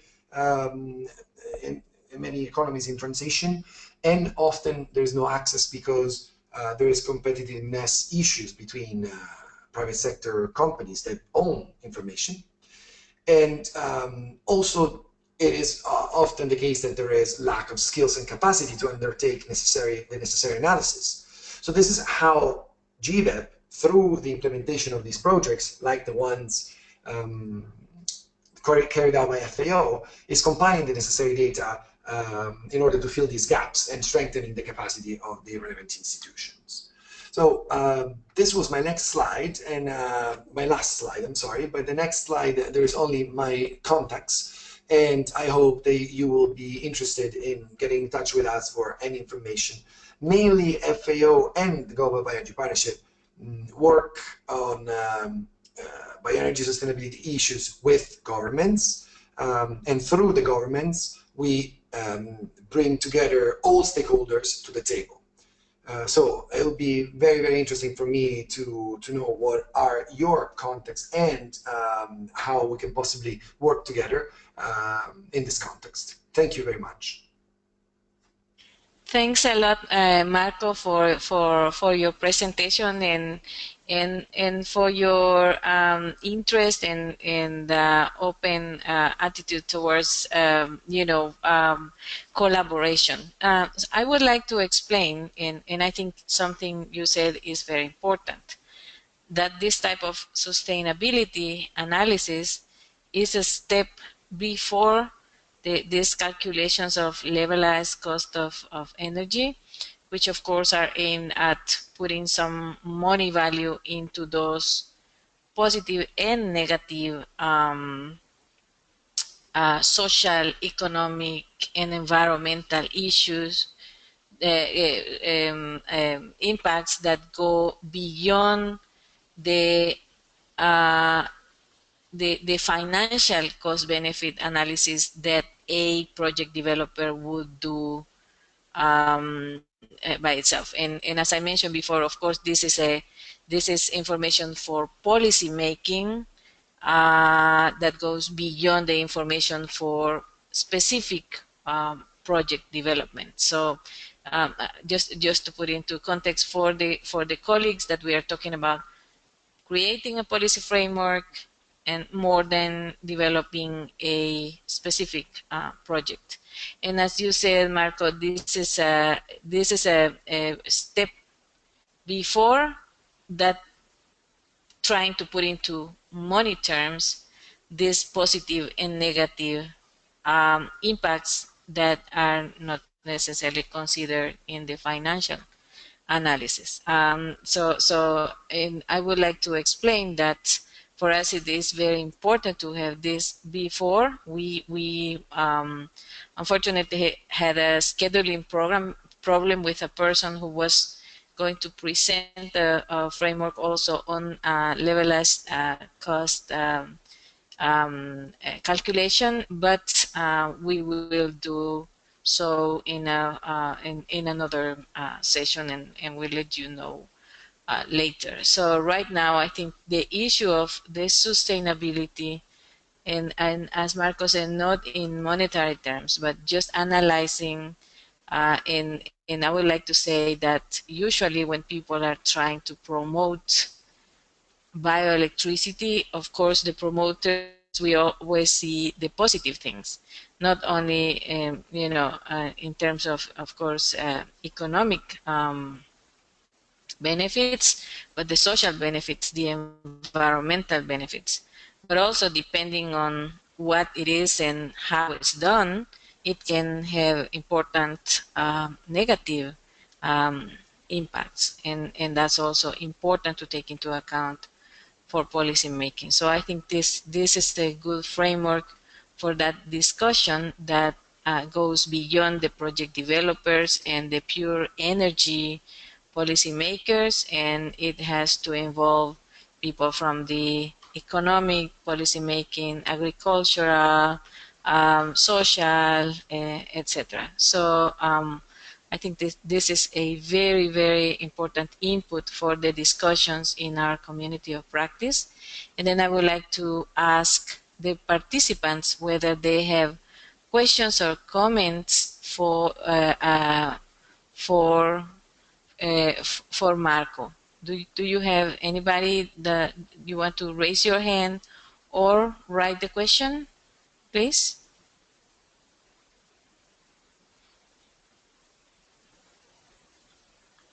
Anybody? Questions? Carolina, go ahead. Hi. Well, these indicators seems to be really, really interesting for us here in Costa Rica. Uh, I noticed that you have a lot of for biodiesel and bagasse, but how about biodigestion? I'm really interested because that's our area here, as you know, Doña Ana. So it's quite interesting for us if we can apply these indicators and implementing it in the feasibility studies that we are working on. How can we work on it? Yes, Marco? Yes. Oh, yes, absolutely. I think I mentioned at the very beginning that the indicators refer to any form of bioenergy available. So, including, therefore, biogas from anaerobic digestion, or we can talk about syngas, we can talk about any form of bioenergy and any form, any feedstock and any end use. So, absolutely, they can be applied and they're a very powerful tool also to describe the sustainability of production of biogas and therefore bioelectricity or biomethane, which is another newer frontier that could be also considered, and definitely could be applied to a country like Costa Rica. Now, question is, I have this question for you now. Is it, are you planning on putting forward an exercise to assess the feasibility at the national level, or is it at the operator level? Let's say at the local level, at the company level, or is it at the national level, giving an understanding to the government, therefore to policymakers, of what is the potential of the whole country in producing biogas and therefore bioelectricity or biomethane, depending on what is more considered more convenient or interesting. Is Marco, I'm just Roberto Azofeifa, who leads this topic in the Ministry of Agriculture of Costa Rica, had to leave because he only had 2 hours to be with us. But we have here Carolina, who is from the Electricity Institute, the electricity, the institute, government institution in charge of electricity, and also Alejandro Roblero from technical organization. And I would like to mention that Costa Rica is trying to develop a biomass NAMA. And in that sense, of course, So, they are looking at national, but also as Carolina works for a project developer, I think there's also that interest. But I'm going to let Carolina answer. I just wanted to give you that context because this is something that we have been discussing from the last session. Carolina, please go ahead. Yeah, well, we are interested in both. We need to understand how it works in the private sector and in the company point, really in one point, as you were saying, and also we need to figure it out at the metrics level and in the national one, because we need to understand how can we prove that using biomass or bagasse or this bioenergy could be better for us to substitute the thermal energy right now. So it is possible or it is not. Can we, on the dry season of the year, produce only with biomass by having better tariff for them so it can be attractive? But this has to be really respaldado. Yes. Yes, How backed. do you say respaldado? Yes. Needs to be backed by facts. By By yes, facts, yeah. yes. of So course. so with the right now what we have, it's the thermal. It's cheaper than bagasse, but it's cheaper only monetarily talking, and we have to import all these petroleum and for thermal energy. for the respaldo here in Costa Rica. So how can we prove that bioenergy can make this? And even if, let's say, a crazy stuff, let's say if easy produce this bioenergy and it's cultivating stuff, it's better for us as a country because it produces more jobs and more in the rural area, in incentive all these other areas, social areas. How can we prove that this is a really high and a potential for us? It's Oh yeah. secure. Can we understand and can we uh, integrate or tell the fact that we can um, substitute the thermal for bioenergy? That's Yeah, the yeah. question. I understand. I understand. Great, perfectly. Thank you for this for the explanation.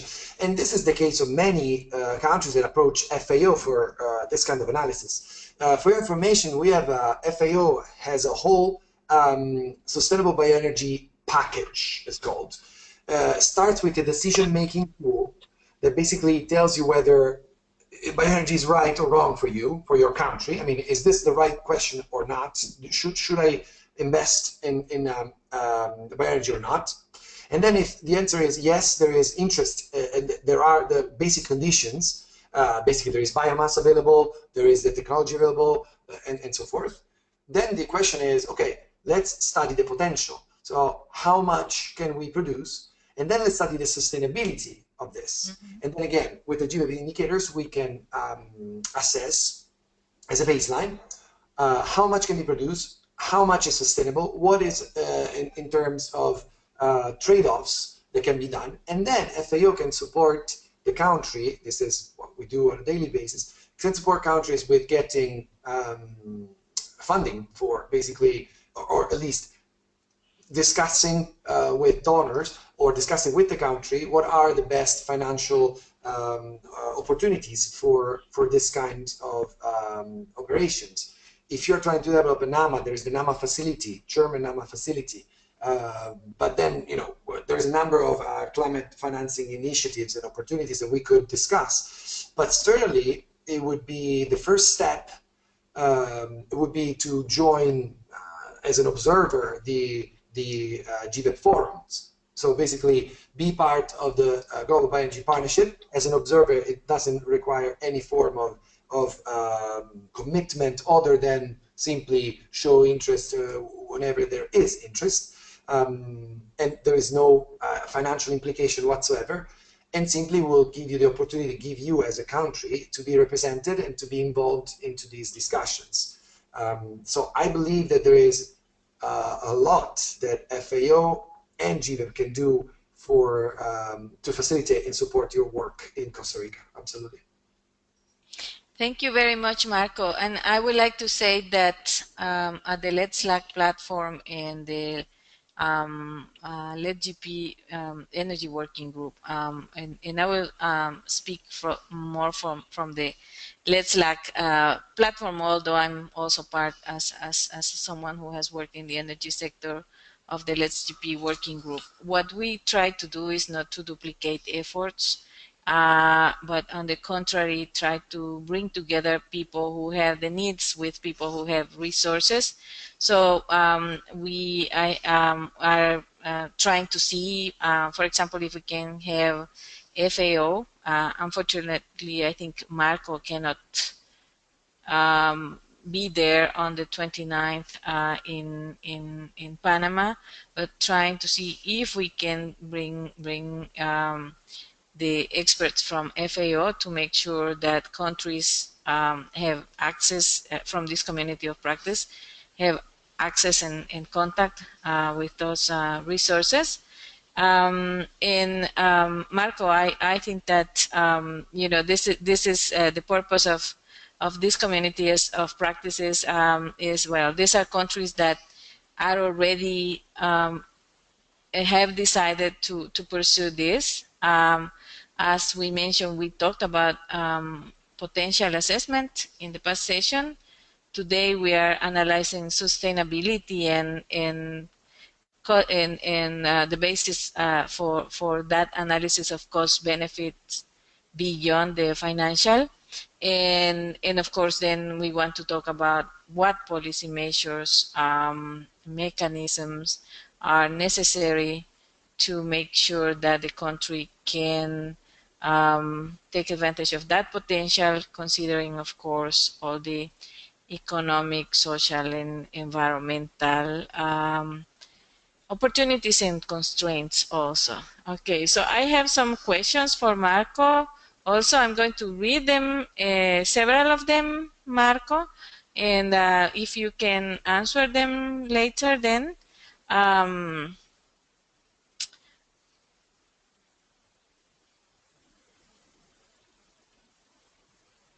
sorry.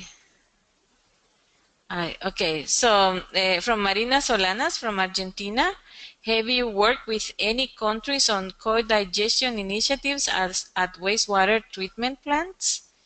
And Nicanor Rees from Jamaica asked whether there is any example of the integration of sustainability indicators outcome in the development of requests for proposals for renewable energy or bioenergy.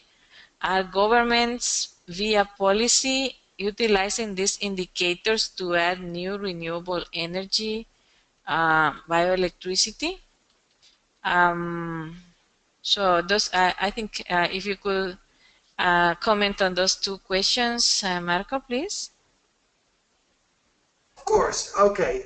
So when it comes to co-digestion, we have not had experience directly with assessing the sustainability of co-digestion in wastewater treatment plants. But our tool is versatile enough, and our experts, and the way that we work is with an ad hoc project. So we put together the team of people that is necessary. So we would definitely be able to support and help in case this is the benefit. In Argentina, the indicators were measured, but mostly was on soybean biodiesel and sugarcane ethanol. These are the two main feedstock that the Ministry of Agriculture has deemed the most important for their policy development component. And so I do not know that if there has been also touching upon biogas and in particular the co-digestion. I do not think so, though. As far as I know, there has never been this opportunity.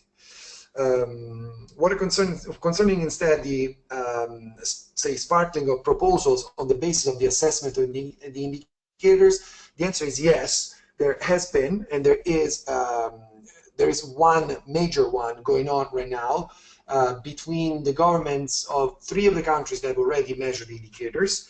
And this is Indonesia, Colombia, and Ghana in particular. And there's another country too, which are working with FAO on developing a very important project proposal that I cannot disclose more information about right now because it's still in the development phase.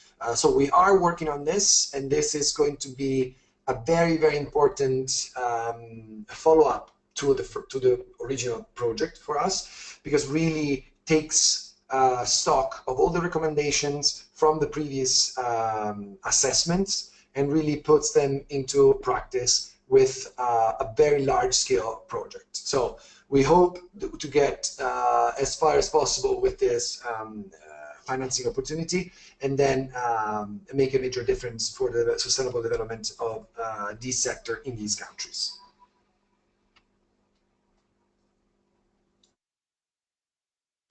Thank you. Thank you, Marco. Marina asked, and I think everybody wants to know this. I see how. Where can I see how should we apply and what the procedure is for this kind of help? Okay. This is a simple question, but the answer might not be as simple. There is many forms of support that obviously FAO and the Global Energy Partnership can offer to countries. Dr. Bandi knows because she's been part of the GPEP family for some time now. Let's say that there are 2 major streams of work. The first stream of work is that of being part of the Global Bioenergy Partnership and basically sending an official request of joining the partnership as an observer, like I said, or as a partner, which in both cases has no particular implication, certainly no financial implication, obviously, on the part of any country. But this will give access to a community of practice, again, made by countries that have developed indicators, developed policies, developed regional and national policy frameworks that have already been applied and are working. And I'm talking about Western Africa, for an example. And we would be glad to extend this membership to other countries. In order to do that, we require officially there is the interest of becoming an observer of the Global Energy Partnership, with all the benefits of being involved and invited to the meetings, which take place about once or twice a year in different locations, and many activities that give great exposure to the work that we do and the discussion that can be useful for the recipient countries. The simplest way is to send an official request through the designated ministry from each national government that is designated for bioenergy development to the GBEP Secretariat inbox. And I can share with you the address right after this conversation. But very simply is GBEP, G-B-E-P, secretariat@fao.org. So very simple. Anyway, by sending this official letter of interest from the designated ministry at the level at least of the director of the ministry, then the procedure starts and the country is enlisted in the membership. So this is one stream that will give all the possible exposure to the countries that, and international organizations or NGOs or associations that want to participate. The other stream of work is the one done on the basis of a, say, results-based. So country A may have the need to develop a feasibility assessment for which it requires the support of FAO on the use of the tools, and there is the need to find basically a donor or funding, and then through an official request of support to FAO, this can be sent again directly to me, and I will forward it to my director. Then through the FAO country office, which is in pretty much every Latin American country, then the discussions around the project can start, and so we can discuss the needs of the country and try to work together to fulfill it.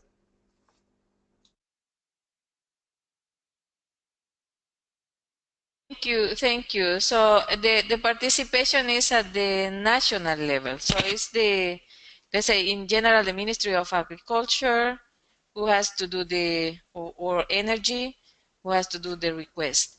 As you mentioned, I think Argentina is already a member? Argentina is already an observer country. Yes, it's an observer country, and it has already carried out the assessment of the indicators in 2015. It was concluded, and it was actually also the country that very kindly translated the indicators into Spanish. Okay, thank you. Yes, there was a question whether NGOs can join in or participate in any way. Okay, part of the civil society are already members of the Global Energy Partnership, but because the level of representativeness is fairly high, we're talking about, in fact, governments and multilateral organizations, we tend to have large NGOs. I do not need to mention the main ones, but those that come to mind any time as part of the membership. So they can be represented if they are part of say if they are an international NGO. Local NGOs, unfortunately, are not cannot join because there is simply so many, and it would be simply impossible to be in one forum with everyone. So when there is instead a large NGO that has offices internationally, the basically a global NGO that can also submit requests of interest in joining the Global Bioenergy Partnership.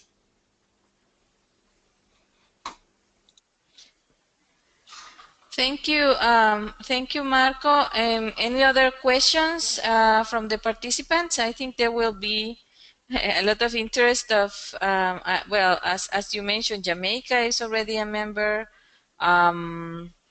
Argentina is, and probably also. our colleagues from El Salvador, Colombia. Well, Colombia is, as you said. So we are also going to share the information with people who are not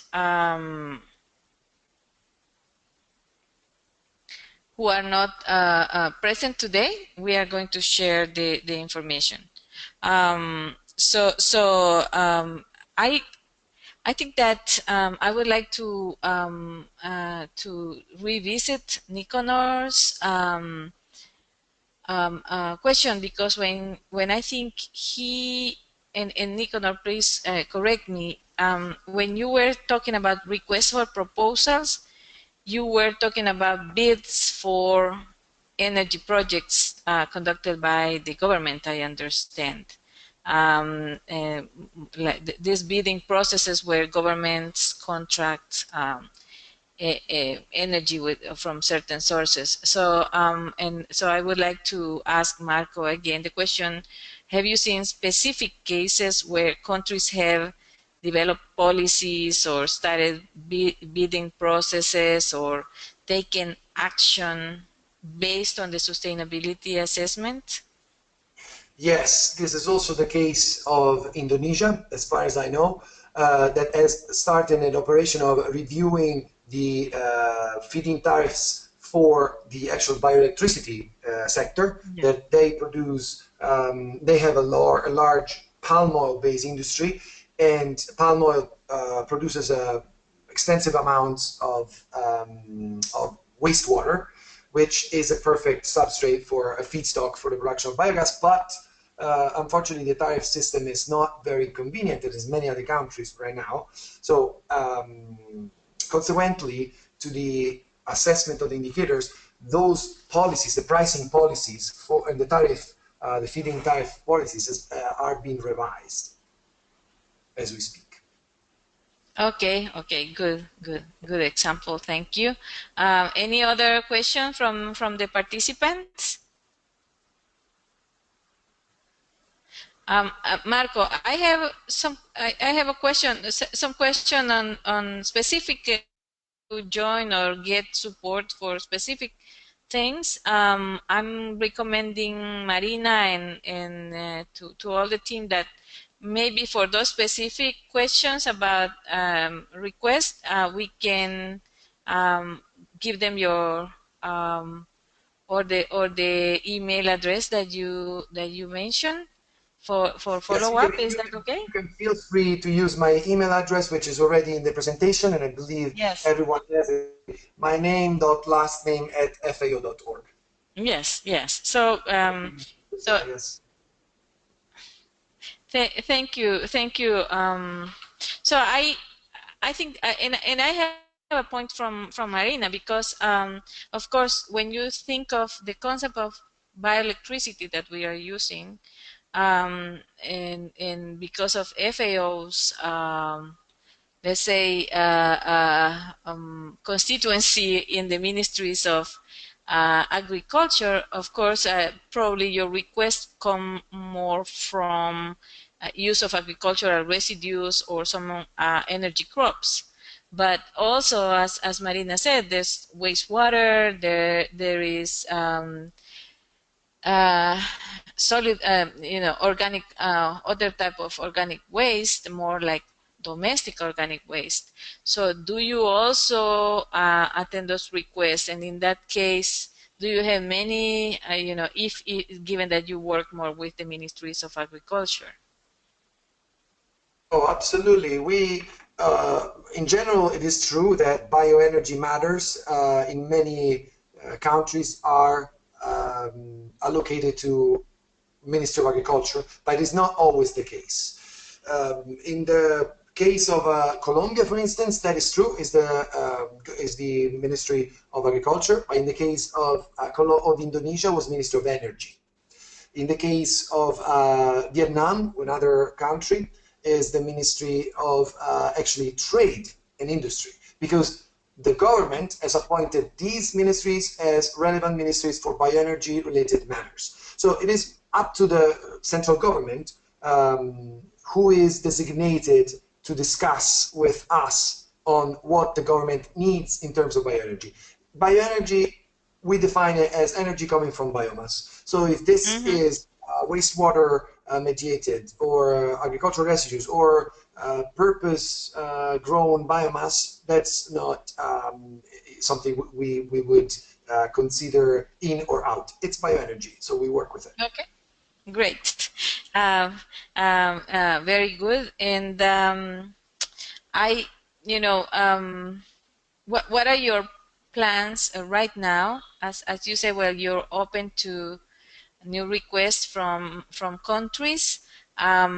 So any countries in Latin America and the Caribbean where you are right now planning to do some other sustainability analysis or go further with working with them in some specific program that we can follow up in the future and see how it goes. Yes, we do have great interest in getting the more partners that possible, obviously, because our mission, the reason why the G8 first, the G20 now is giving us support is to really become the global, the more global than possible. Right now, as I said, we have more than 50 countries already and 26 organizations, but there is more that need support, and there's more for whom bioenergy is important. In the Caribbean and Latin American region, there is a lot of potential, and there is a lot of interest in working with bioenergy sustainability, and therefore we are really looking forward to work with each and every one of these countries. Absolutely. The process, one thing that has to be mentioned is that basically when the country sends the letter of interest, a steering committee reviews this letter of interest. And then shortly after there is the answer.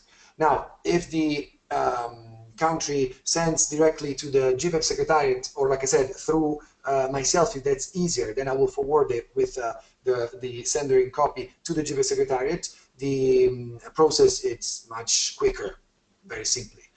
As of today, we are working, we have worked with Colombia in the past. Argentina has measured indicators. We are working with Paraguay on a project that is funded again by the German Ministry of Environment. And we are measuring the indicators in the country.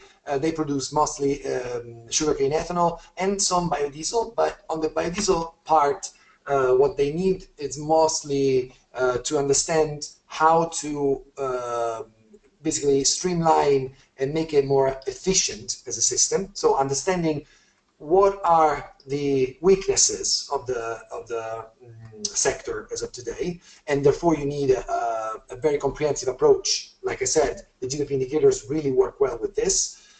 Whereas on the ethanol aspects, the Paraguayan policy is very well developed, and they want to test, really monitor the sustainability of the sector and understand the effectiveness of their policies, and therefore they're asking us support on this. So these are just a few examples, but we know that in the Caribbean there exists phenomenal potential for income generation, for job creation. but we also know that it has to deal with a lot of other aspects of sustainability, and we would be very, very happy to work together and find opportunities to make, to support the development of this bioenergy sector in these countries. Thank you, Marco, and we're really looking forward to seeing the partnership grow and more countries benefit from the support that you can give. I think there's already opportunities with the countries present here who are not members. We are almost running out of time for this discussion, so I would like to know if anyone else has a question for Marco. I think if please let me know if I haven't If I may, the very your last question. remark, if I may Yes, add yes. one last remark, Anna Maria. Yes. As I mentioned at the beginning, FAO and the Global Energy Partnership are certainly technical cooperation agencies. I mean, FAO is the technical cooperation organization. What it would be important to discuss is if there is an intelligent need of a country. I heard mentioning the need to develop NAMAS and therefore apply for possible funds. Then there will be the need to get a project, wrapped up in reasonable amount of time. Whereas if a country is looking into developing a bioenergy sector on a more longer term perspective, then probably starting with joining the Global Bioenergy Partnership is the most appropriate choice, because it will give the opportunity to the country to be exposed to the discussions, understanding what are the opportunities and what are the challenges, and then plan accordingly. Whereas, like I said, if there is the need to develop a project soon, it would be necessary to look for a donor that can support financially, because we can offer only technical support, unfortunately. This is a major hurdle for us. I wish we could also offer funds, but we can't. Thank you. I think many organizations share that. We have knowledge and not necessarily money, but people can work together to find those sources of funding.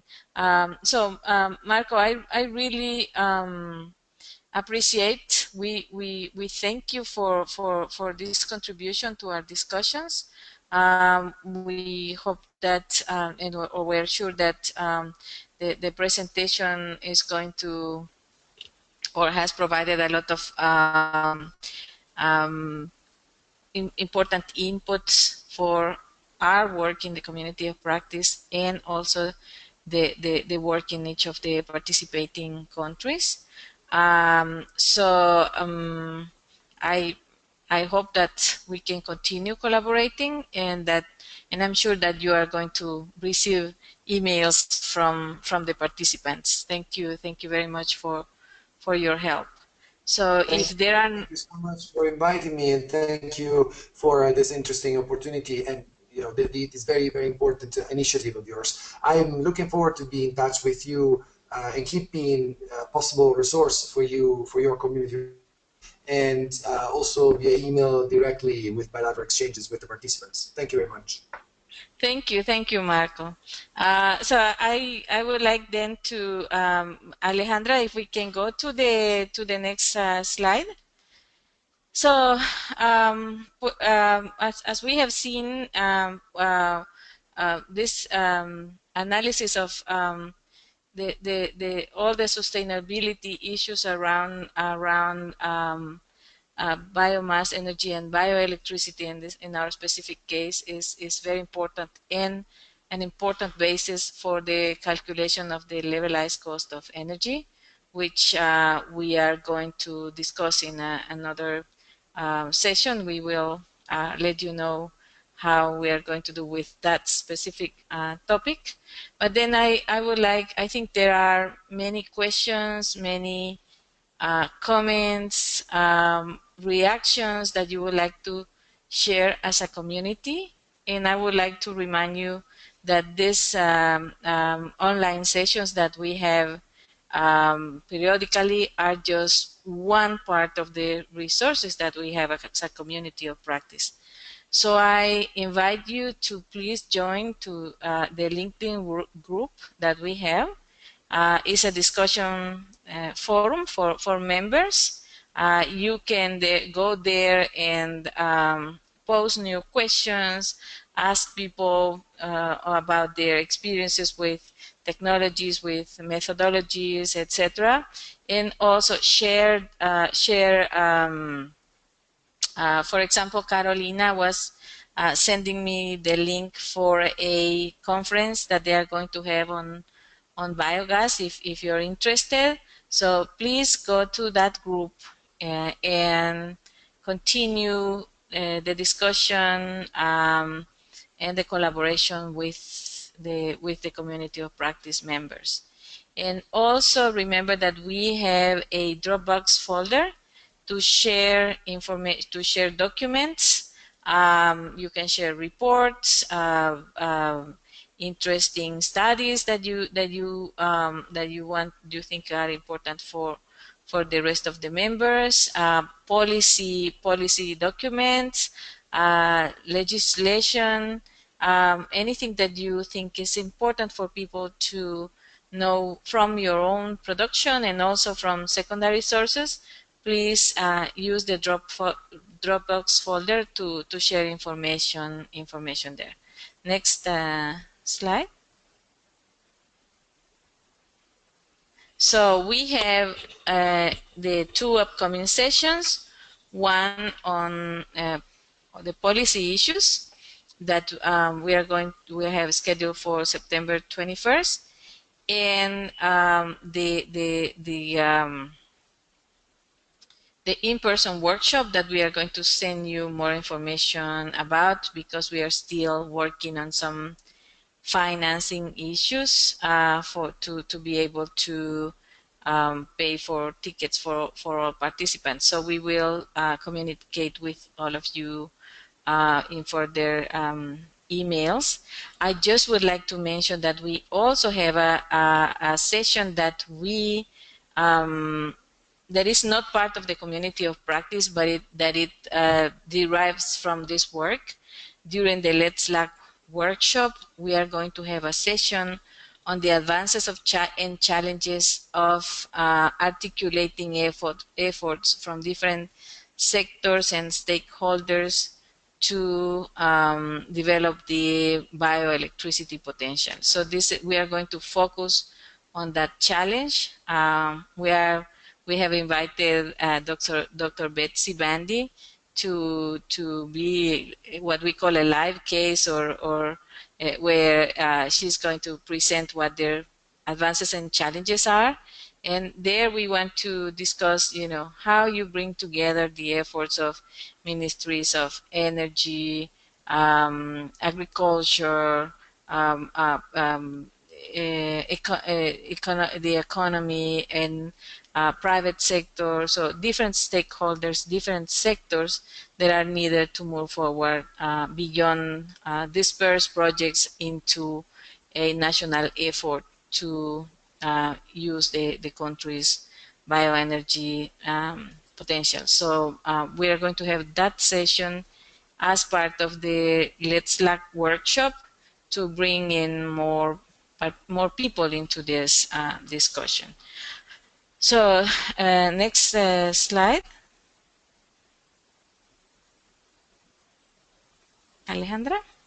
So we want to thank you for being here. We are a little bit early today. Thank you to everyone who kept the time.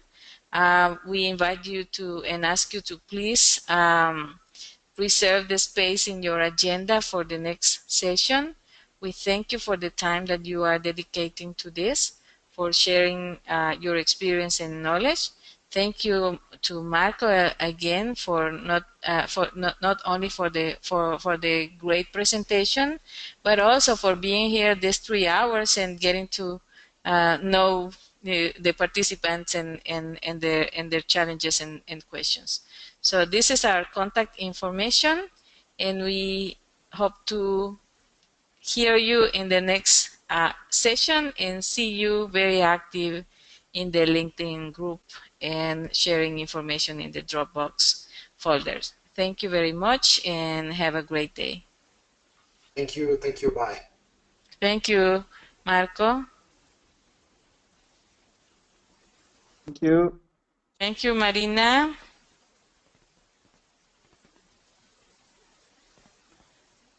Thank you, Betsy.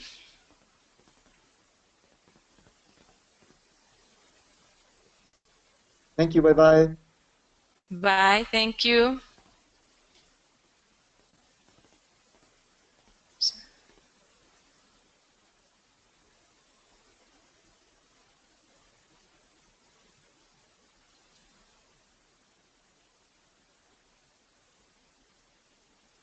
Alejandra, podemos cerrar